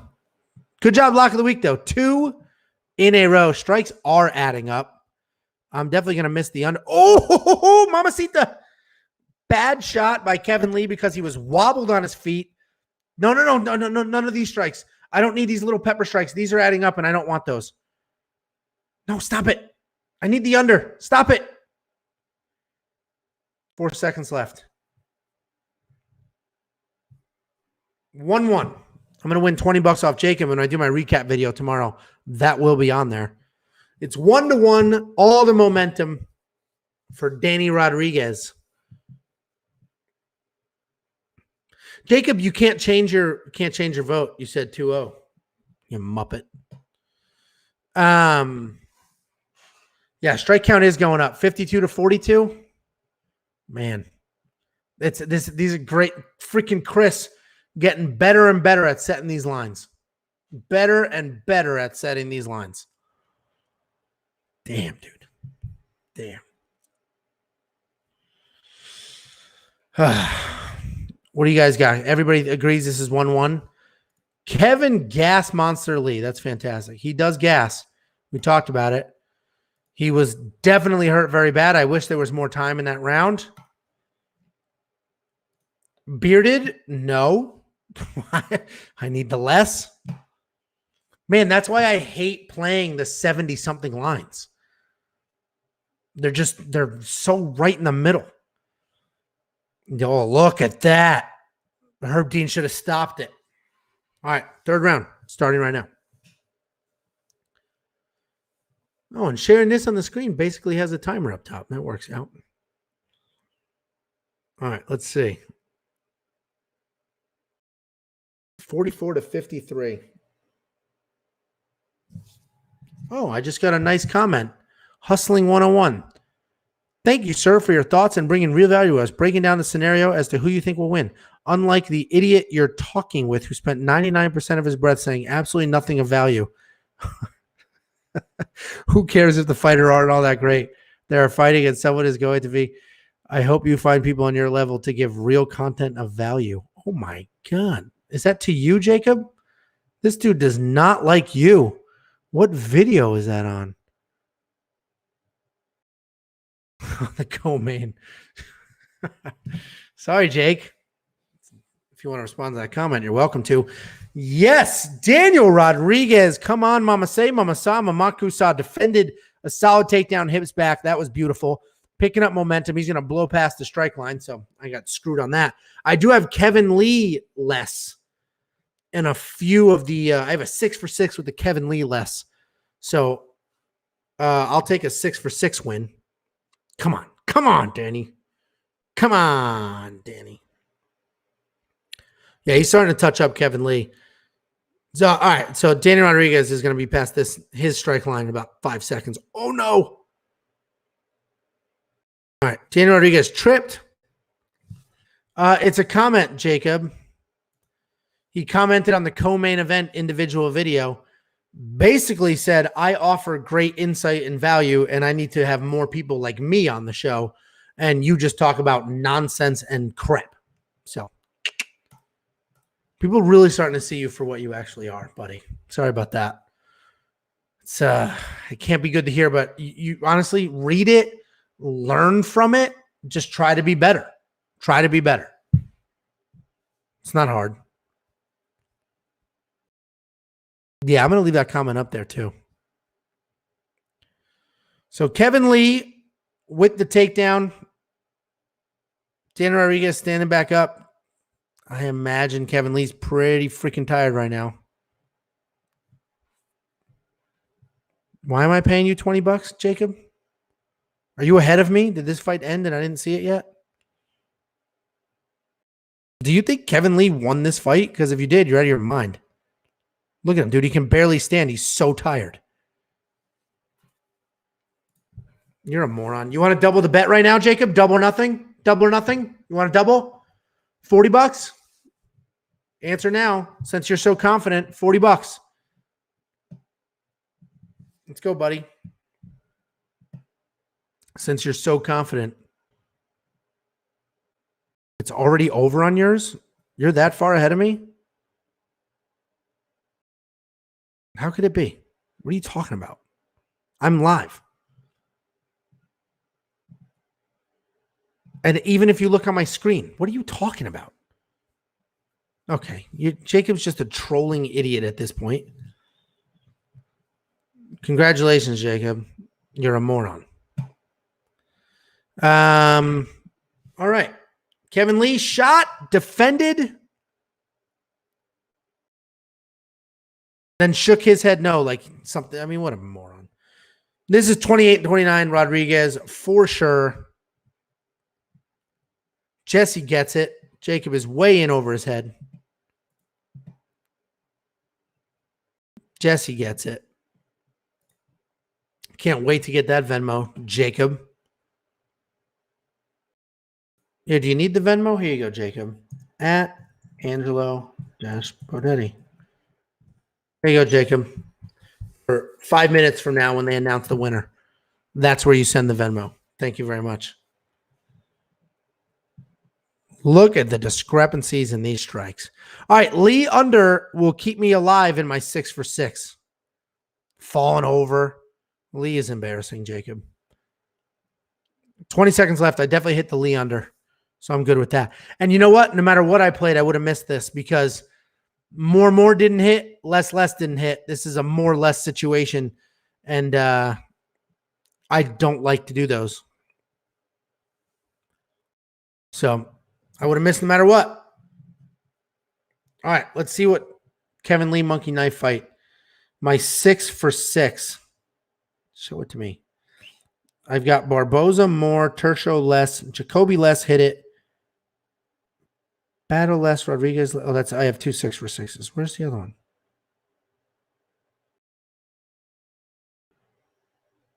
Come on, Cletus. Do I not? What the hell am I doing? Oh, I had Lee for a less in a 3 for 3, and he's the last one in a 3 for 3. Great. Less than 74. Hit it. So I hit that 3 for 3. 10 to win 40. All right. I'll take it. Yeah. There you go, David. Well done. Well done. And that Venmo isn't me to the chat asking you guys for money. It's just for Jacob to send me money because he's an absolute Muppet doofus who picked this wrong and then tried to lie and cheat his way out of it. So he knows my Venmo. So does Dan. He ends up Venmoing me every week. So Danny Rodriguez, solid underdog pick. We'll see what he scores in DraftKings. No way Lee won. Yeah, I agree. Don't let Jacob troll you guys. Don't feed the troll. Do not feed the troll. I got to check DraftKings here. I imagine my DraftKings lineup is doing really well. Murado was my only loss.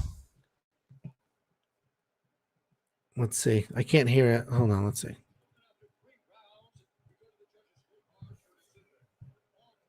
Can you hear the UFC in my microphone?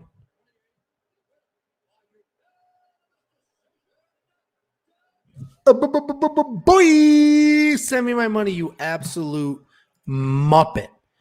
Jacob ate Taco Bell and it upset his stomach. That's the type of person Jacob is. That's how weak of a human being he is. That's how weak. Can't even handle Taco Bell.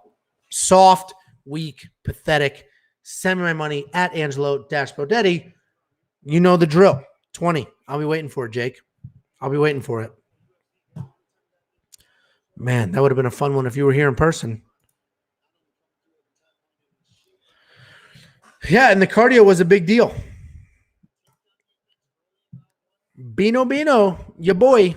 I agree. Yeah, these fights, listen, it's 10:30 my time. If these are all decisions, I don't know if I'm going to live stream the whole thing. I'm going to be honest with you guys. I've been up since 4. Jacob's not here. Kind of just talking to myself. Giovanni Kyle, I agree. It was a good decision. I didn't see, so my daughter, we found out she had a fever like the last round of the Wellington tournament fight. So I didn't see that decision get called, but Jacob said that what's his name was Sam Alvey was running around saying you screwed me, you screwed me. I wish I saw that. Was that a bad decision? Do you guys agree with that? And keep in mind they subtracted 2 points. So I'm very curious what you guys think of that. I'll have to go back and watch that fight.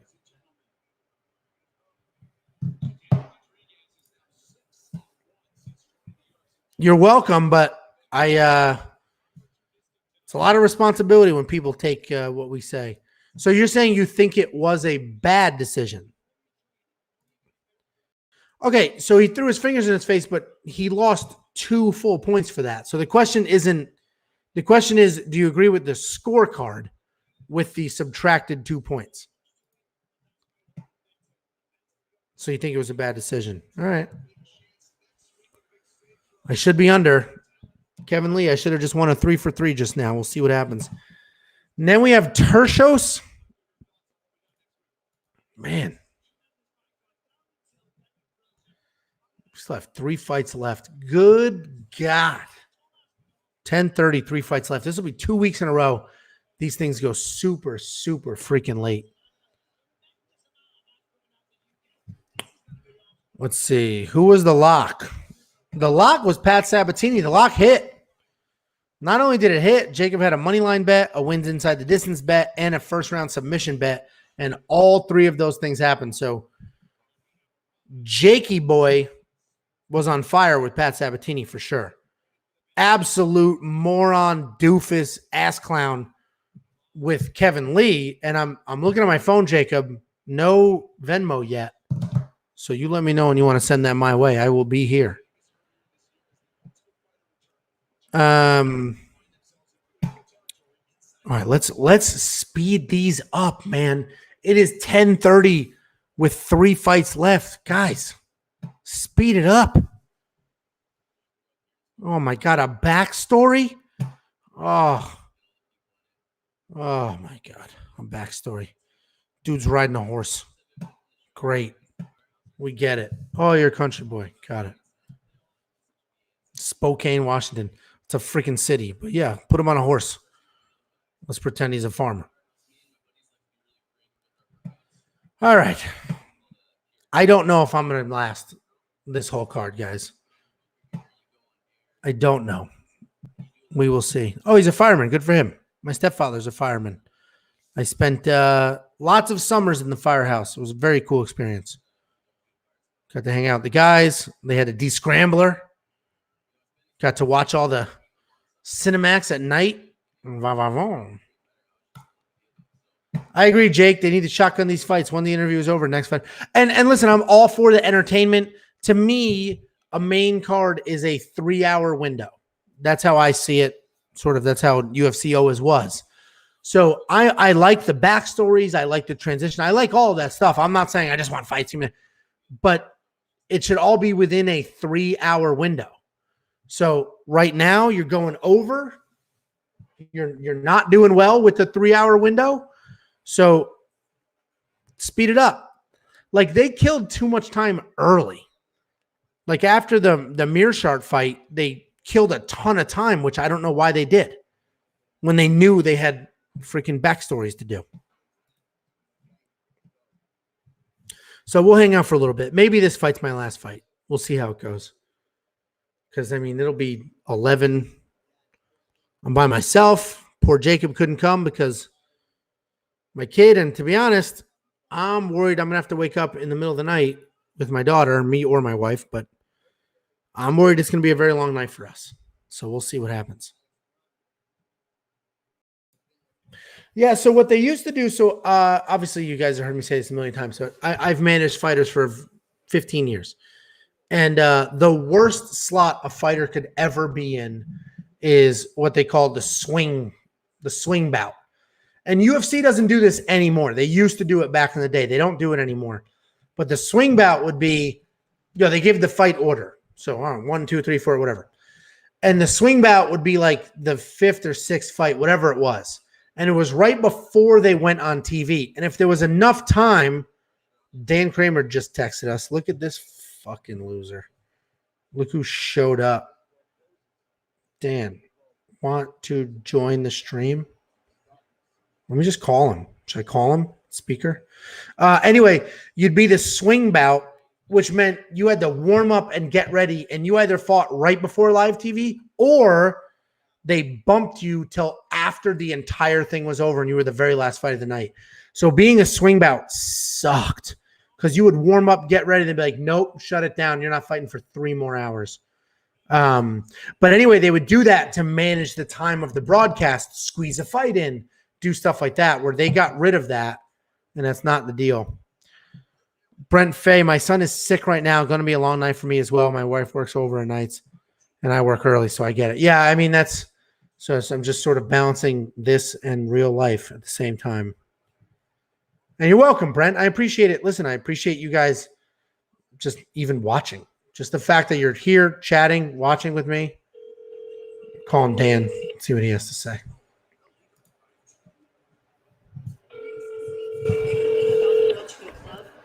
Come on, buddy. You texted, so I know you're up. He's not going to answer. What an absolute loser. What a muppet. Yeah, we'll watch this fight. I will probably be done after this fight. So I'll tell you guys now. Just because if there was 1 fight left, I'd stick it out. But 2 more, a 5-round main event. This one didn't. I'm watching commercials still. This one didn't even start. So that's how we'll handle this. And then tomorrow we got the Jake Paul fight, and my kid's sick, so it's probably gonna be a long night. So, appreciate you guys hanging out. Called an audible, told Jacob not to come because COVID scare at the house. So, kind of spited myself there, but I'm not trying to be patient zero. Yeah, I agree. This fight should be fun. I don't really care who wins the Ultimate Fighter. But the fight itself should be fun, and really because Ricky's awesome. So I guess I do care. I want Ricky to win because he's so freaking exciting. He could be really, great for the division. I just do not care about the co-main at all. I care because of our picks and our plays and all that crap. But to me, I'll just watch and enjoy the main event. I really do care, and I will watch. But I'll probably watch in bed. Man, this is how many commercials? This is nuts. You know what the difference is? Guys, I figured it out. Is this not only on ESPN Plus? Is this also on regular TV? That would explain the amount of commercials. Jacob responded to the hater. You're welcome. Listen, I agree with hustling. Man, I just finished, and there's another commercial. This is nuts. Jacob, why don't I have my Venmo yet? And Jill, yes. Yeah, so it's on both. So the fact that it's on regular ESPN would explain the amount of commercials, because this is way more than we normally have. More for your 25 times. Let's see if I'm still. I hit a 3. But it was 4X when I got it. What's up, Tiffany? You don't want to come on camera so people can see? Come get it. Here. Huh? All right, here. Take it. I'll be done after this fight. That was my wife. She's back home. Grabbed the baby monitor from me. Tried to put her on camera. She was not interested.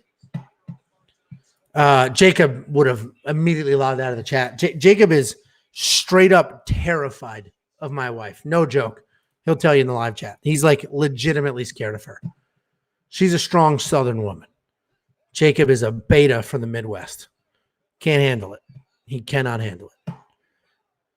All right, let's see. No, Jacob, I want $20 Venmo. Thank God there's only a minute between rounds to find a way to shut 50 commercials. And listen, they got to make their money. But, I'm tired. My kid may or may not be sick. We'll see what happens. I love it. Spokane, Washington, they had him on a horse. Spokane's a city. Dude's on a horse. Yeah, I agree, Bearded. I'll take Brady. No, Jacob. No. Send me the 20. You put it out there. You were a big Tommy Tough guy. Send it. Maybe we'll do some live odds, but until I get my money, how could I do a deal with you when you didn't even pay up on the first deal? How could I trust you to do a second deal? It's not how it works, buddy. Pay up. Coward. I agree. You're the one who didn't pay. You lost the bet and didn't pay, and everybody saw. All right. This is the last fight for me, guys. Let's enjoy it. I'll do my recap tomorrow as usual. And tomorrow night, we have Jake Paul, Tyron Woodley, which honestly, at this point, I think I'm more excited for that.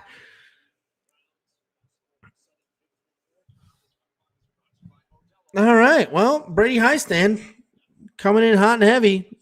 Big strikes looking to tie up quick. And Tertios, busybody. Oh, this will be interesting. Jacob, I might do that bet. Let's see. Oh, man, this is a sloppy, close fight. I'm not doing that bet. Not doing it. Although Ricky takedown defense is solid. And as soon as I said that, he took him back the other way. The best part about that is every time Jacob comes over to watch fights and people are over, I'm always like, take him backwards. When people have that body clinch and they're trying to pull him down forward, I'm always yelling, take him back, pull him over your knee. And that's exactly what Brady just did, which was exactly what he should have done. So this is looking like Brady's going to win. He adjusted really well. Jacob is up first of all, pay me. And he's up stupid money on his bets. You talk about my kid. She's not a baby. I have two daughters, 4 and 2. The 4-year-old is the one who spiked the fever right before bed. And there was a COVID exposure at their school this week, which is why the fever matters. If there wasn't, then it's like, who cares? But, we'll see what happens. But that's why I told Jacob not to come over, and I'm doing this alone.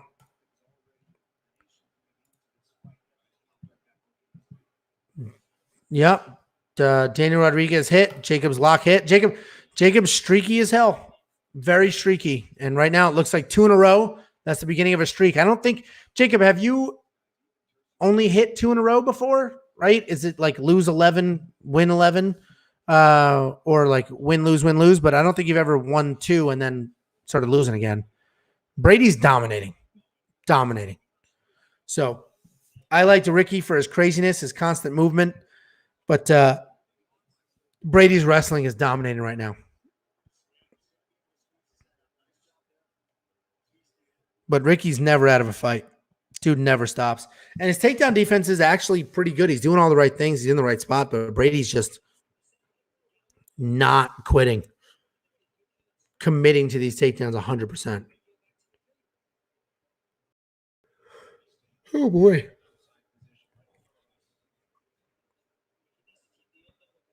Yeah, I mean, this is going to be a boring Brady high stand decision. That's what we're going to see. Although Tertios with the switch, anybody in the chat who wrestles knows exactly what a switch is, except his hips were too high. What a way to blow that. Dude had a really nice switch, could get his back, blew it. Now he's working for a triangle, which he blew. Ah, man. Position over submission. He would have had his full-blown back. Instead, He kept scooting for the submission and lost it. He's got this. You can't even call it a triangle. Stupid loose. This is where in jiu-jitsu they teach you triangle, omoplata, triangle, omoplata. And that's exactly what he should have done here. Triangle, armbar, omoplata. He had triangle. It was loose. Should have gone right to an omoplata. Oh, your kids are 2 and 5. Yeah. Super fun ages. I agree. The 2-year-old's a nightmare, but they're really good ages. The 4-year-old watches fights with me. She watched with us. We live streamed. I'm not going to put her on camera because there's creeps everywhere. So I just had her sit in front of the camera, but she watched the fights with us. She enjoys them. And the 2-year-old's obsessed with Jacob for some reason. Like literally like, I want to see Jacob. And he doesn't even look in their direction. But for some reason, Jacob. More fighters need to learn to darts from weird ankles. It's so hard to escape once you get one of those bad boys in. Darts, anaconda, all those chokes are solid as hell from those positions. And Ricky has definitely turned the tables. And Jacob, why have I not been paid yet? This is actually like baffling at this point. You lost the bet in front of everybody. Pay the bet. This is embarrassing for you. Very embarrassing for you. Jeez. Whoa. That was awesome. Brady's already breathing heavy. Cut up a little bit. Tides do seem to be turning for Ricky.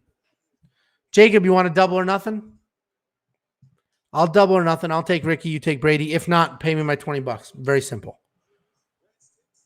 Answer in the live chat. Jacob waiting on the Sabatini money to come in. Yeah, he might be. Yeah, let me know if you want to double or nothing.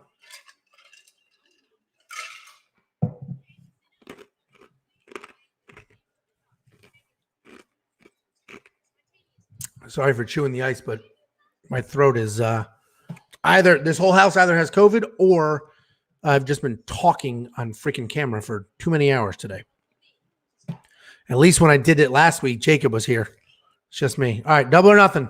Everybody saw it. I have Ricky. Jacob has Brady. $40 to me if I win. 0 if I lose. Oh, see, mine's got, so my younger one is a bruiser, both girls. The 2-year-old is definitely a bruiser. But the 4-year-old is mean. Very mean. And the 2-year-old's sensitive. So it's a weird dynamic, honestly. How'd you guys score that first round, by the way? This is my last fight. I'm dropping after this fight. So how'd you guys score that first round?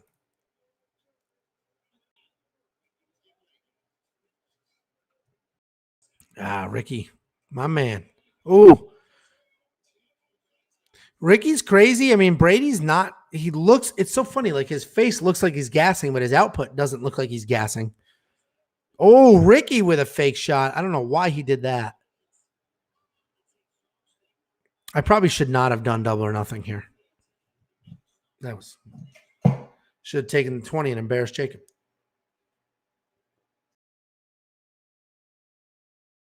There we go. The problem is Ricky is in it the entire fight.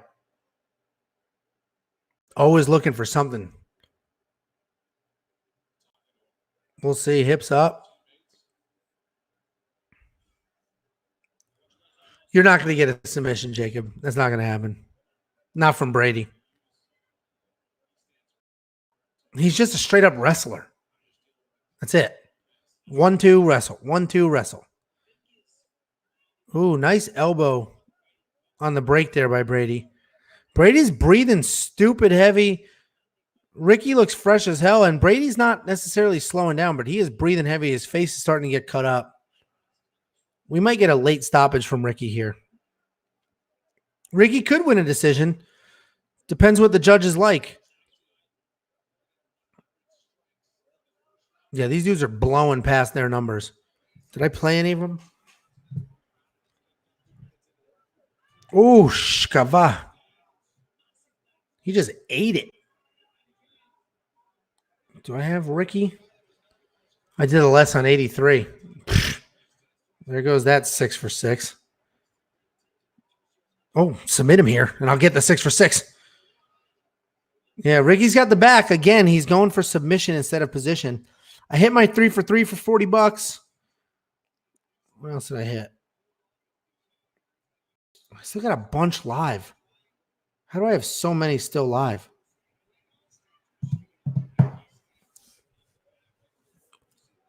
Oof. I played a lot of lesses this week, which haven't been happening. These have been busy fights. Obviously, there's a few stoppages, but even in those, they were pretty busy. This will be interesting if the judges are scoring this. Like, what's Brady doing? This is what Ryan Quinn was talking about in his drunken stupor earlier. Is a wrestler just sitting doing nothing on top that shouldn't score. If you're the one on bottom, yes, you got taken down, but if you're throwing strikes, you're moving, you're trying to do stuff, you should be scoring. Ricky with the beautiful reverse. Dude, if Ricky just spent a little more time securing the position, he'd be nasty guillotine. Oh my scavaloon. Nope, lost it. Again, cared more about jumping for a wild submission instead of securing that position first. He's too wild for his own good.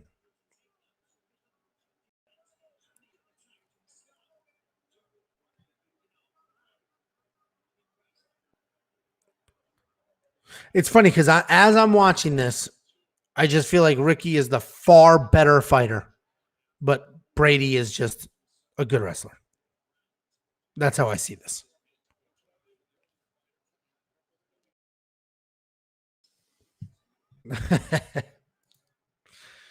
He certainly should have. Oops. Here we go. Hold on. Jacob, you do any monkey knife fights? I mean, I know you did some, but text me the ones you win. So when I do the recap, I have everything and I'm not scrambling. Oh boy. This is an interesting fight. I don't know what the judge is going to do here. It could it should be 2-0 Brady. I agree with you, Jacob. But this could very easily be 1-1. And Ricky on my screen has 90. Oh, you're looking at my screen. 92 strikes already. 90 freaking 2 to 34. 92 to 34. I'm going to say that again. 92 to 34. And then Brady ends up winning the fight. Like, that's the problem. We'll see what these judges do because laying on top, obviously he's not busy on top. The stats show that. So we'll see. It's funny. Ricky has 2 takedowns. Brady's got 4. I mean, these stats, like, Ricky's dominating. If you look at these stats, dominating.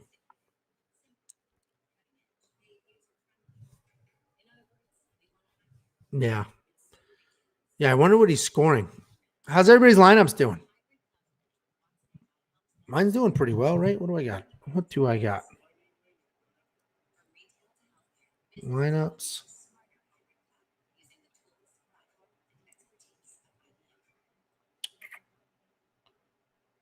What is the problem here?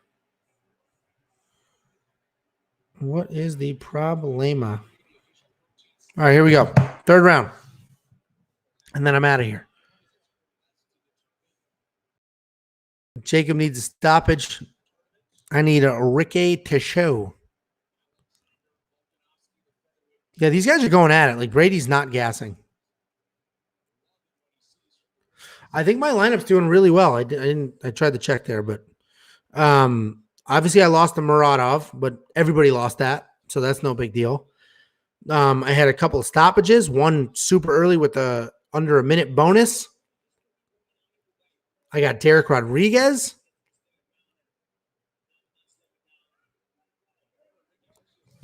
So I have 2 more. Let me check my lineup. Let me check, guys.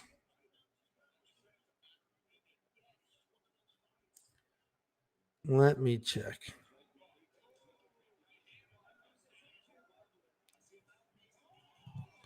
Here we go. Ricky, baby. Ricky, baby. Ricky drops Brady. Brady just hanging onto a leg, all desperate and pathetic. Jacob. Yeah, Brady gets the takedown. This is going to be a very interesting judges scorecard. Very interesting. So, I have Battle hasn't fought. I have Jacoby 1, Razak 1, Rodriguez 1, Murdov lost, and I still have Battle in the main event. So, I should be doing well. I can go 5-1. 5-1 a week like this, no problem. Michael Marita, thank you very much for the subscription. Appreciate that. Our content is usually far better than this. Sort of a weird live stream where Jacob was supposed to be with me. But my daughter spiked a fever right before he was supposed to come over. They were exposed to COVID earlier in the week, so we just took the precautions. And now it's me exhausted by myself. So I'll be hanging out for this fight, and then I'll probably head out. So appreciate you subscribing, and I promise you our content is better than this, and our live streams are far better than this. Last week's was a ton of fun, and I was really looking forward to doing this one with Jacob, but is what it is. I'm hoping Brady wins. Sorry, no, I'm not. I'm hoping Ricky wins. Jacob's hoping Brady wins, and we bet money. This is going to be Ricky's round, most likely, unless Ricky can outdo that knockdown. Brady can outdo the knockdown. Yeah, it should be Ricky's round. Honestly, Ricky might have won the last round too. Yes. I mean, Ricky, it's definitely, dude, it's definitely not 30-27 Brady. That's crazy. It's 29-28, and I think it's 29-28. Should be Brady because of the takedowns, but he didn't do anything with the takedowns. Look at the strikes on the screen. 130-45.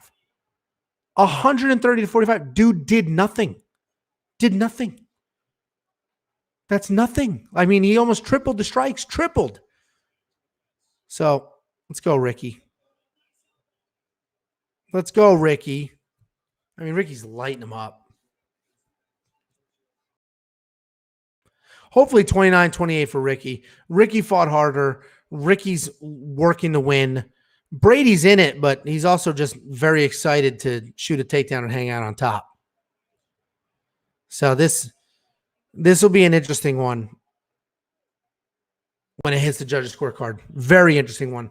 How do you guys have this scored? And I guess we have a full minute left and anything can happen. Listen, I don't know why I want to say 2-1 Ricky, but that could be the money. That could be the money. Jacob, you already won a fortune tonight. You don't need any more. You're good. Let's go. 40 seconds left. This will be a decision. And you can't even say it went more because Brady Highstand landed 49 strikes like a bum. 49-146. Absolute bumski. Jacob won. He won a bunch of bets. He had Razak Al Hassan by stoppage, decision, no action. He won Pat Sabatini money line. Pat Sabatini wins inside the distance. Pat Sabatini submission first round. So Jacob has won a fortune tonight. He's absolutely on fire. Bearded did rapid fire. Ricky plus 44.5. Yes. I did that same one. Let's double check. I did that same one because I remember saying 44.5 is a ton. Didn't I do that one on camera? Yeah. Plus 44.5. And I got Chikadze on the other side at plus 3.5 over Jacoby, which is perfect. I'll hit that one. I'll definitely hit that because Jacoby, early stoppage. All right, listen, who do you guys think? Let's take judges out of the mix. Who do you guys think won? If you were a judge, who would you score this for? So like Brent, you just said UFC loves wrestlers. Okay, so take that out of your mind. If you were scoring this, how would you score this? And then I'm dropping after the decision.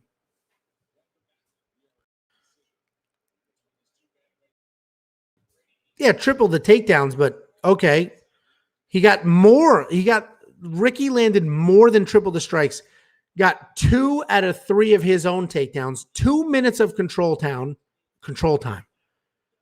to 7 minutes of. I mean, stat wise, Ricky for sure by the stats.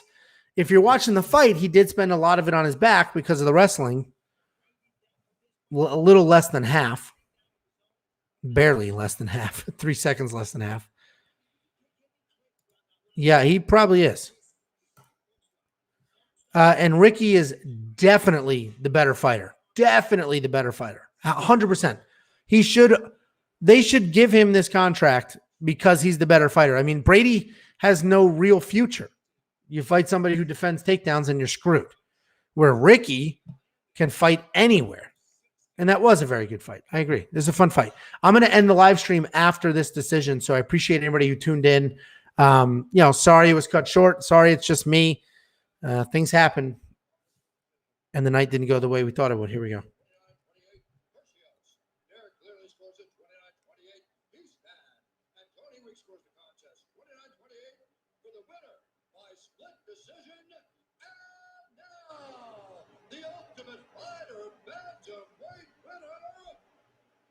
Oh, yeah. $40, Jacob, you stupid bastard. $40. Venmo me. Everybody saw it. I'll take the money. Jacob, you hit your lock of the week. Everything else was a complete disaster for you. You're awful. You're terrible at this. Venmo me my money now. Thank you all very much for watching. Jill, thanks for hanging out. Bearded, thanks. Everybody, thanks for hanging out. Jacob, I agree. Pay up. Jax, you're late. I'm leaving. My daughter's got a fever. There may be COVID in this house. I have no idea. Jacob's not here. It's just me. I'm going to leave now, watch the fights solo. Brent, sorry I spoiled it for you, but Ricky won a split decision. He earned it. He absolutely earned it. Sorry, Jax. Just poor timing. It's 11 o'clock my time. There's still 2 fights. I just don't have it in me, unfortunately. Normally, Jacob would be here and we'd do the whole thing and drink and hang out, but the circumstances are crazy. And listen, Jacob better pay. And if not, everybody knows, like, he'll pay. Bum. Anyway, thank you all very much. I genuinely appreciate it. I do not disagree with the decision. We'll talk about it tomorrow in the recap show. And I do not think we're going to live stream the Woodley fight, but I'm definitely going to be watching it. So I don't know. Maybe I'll watch it. I don't know. We'll see what happens, but I'll see you guys tomorrow for the recap. Lee looked good in the first round, slowly started the gas, and then Daniel Rodriguez poured it on. It was a decision that Daniel Rodriguez earned with a million strikes, started to defend takedowns, and got that done. So Daniel Rodriguez won. Kevin Lee lost.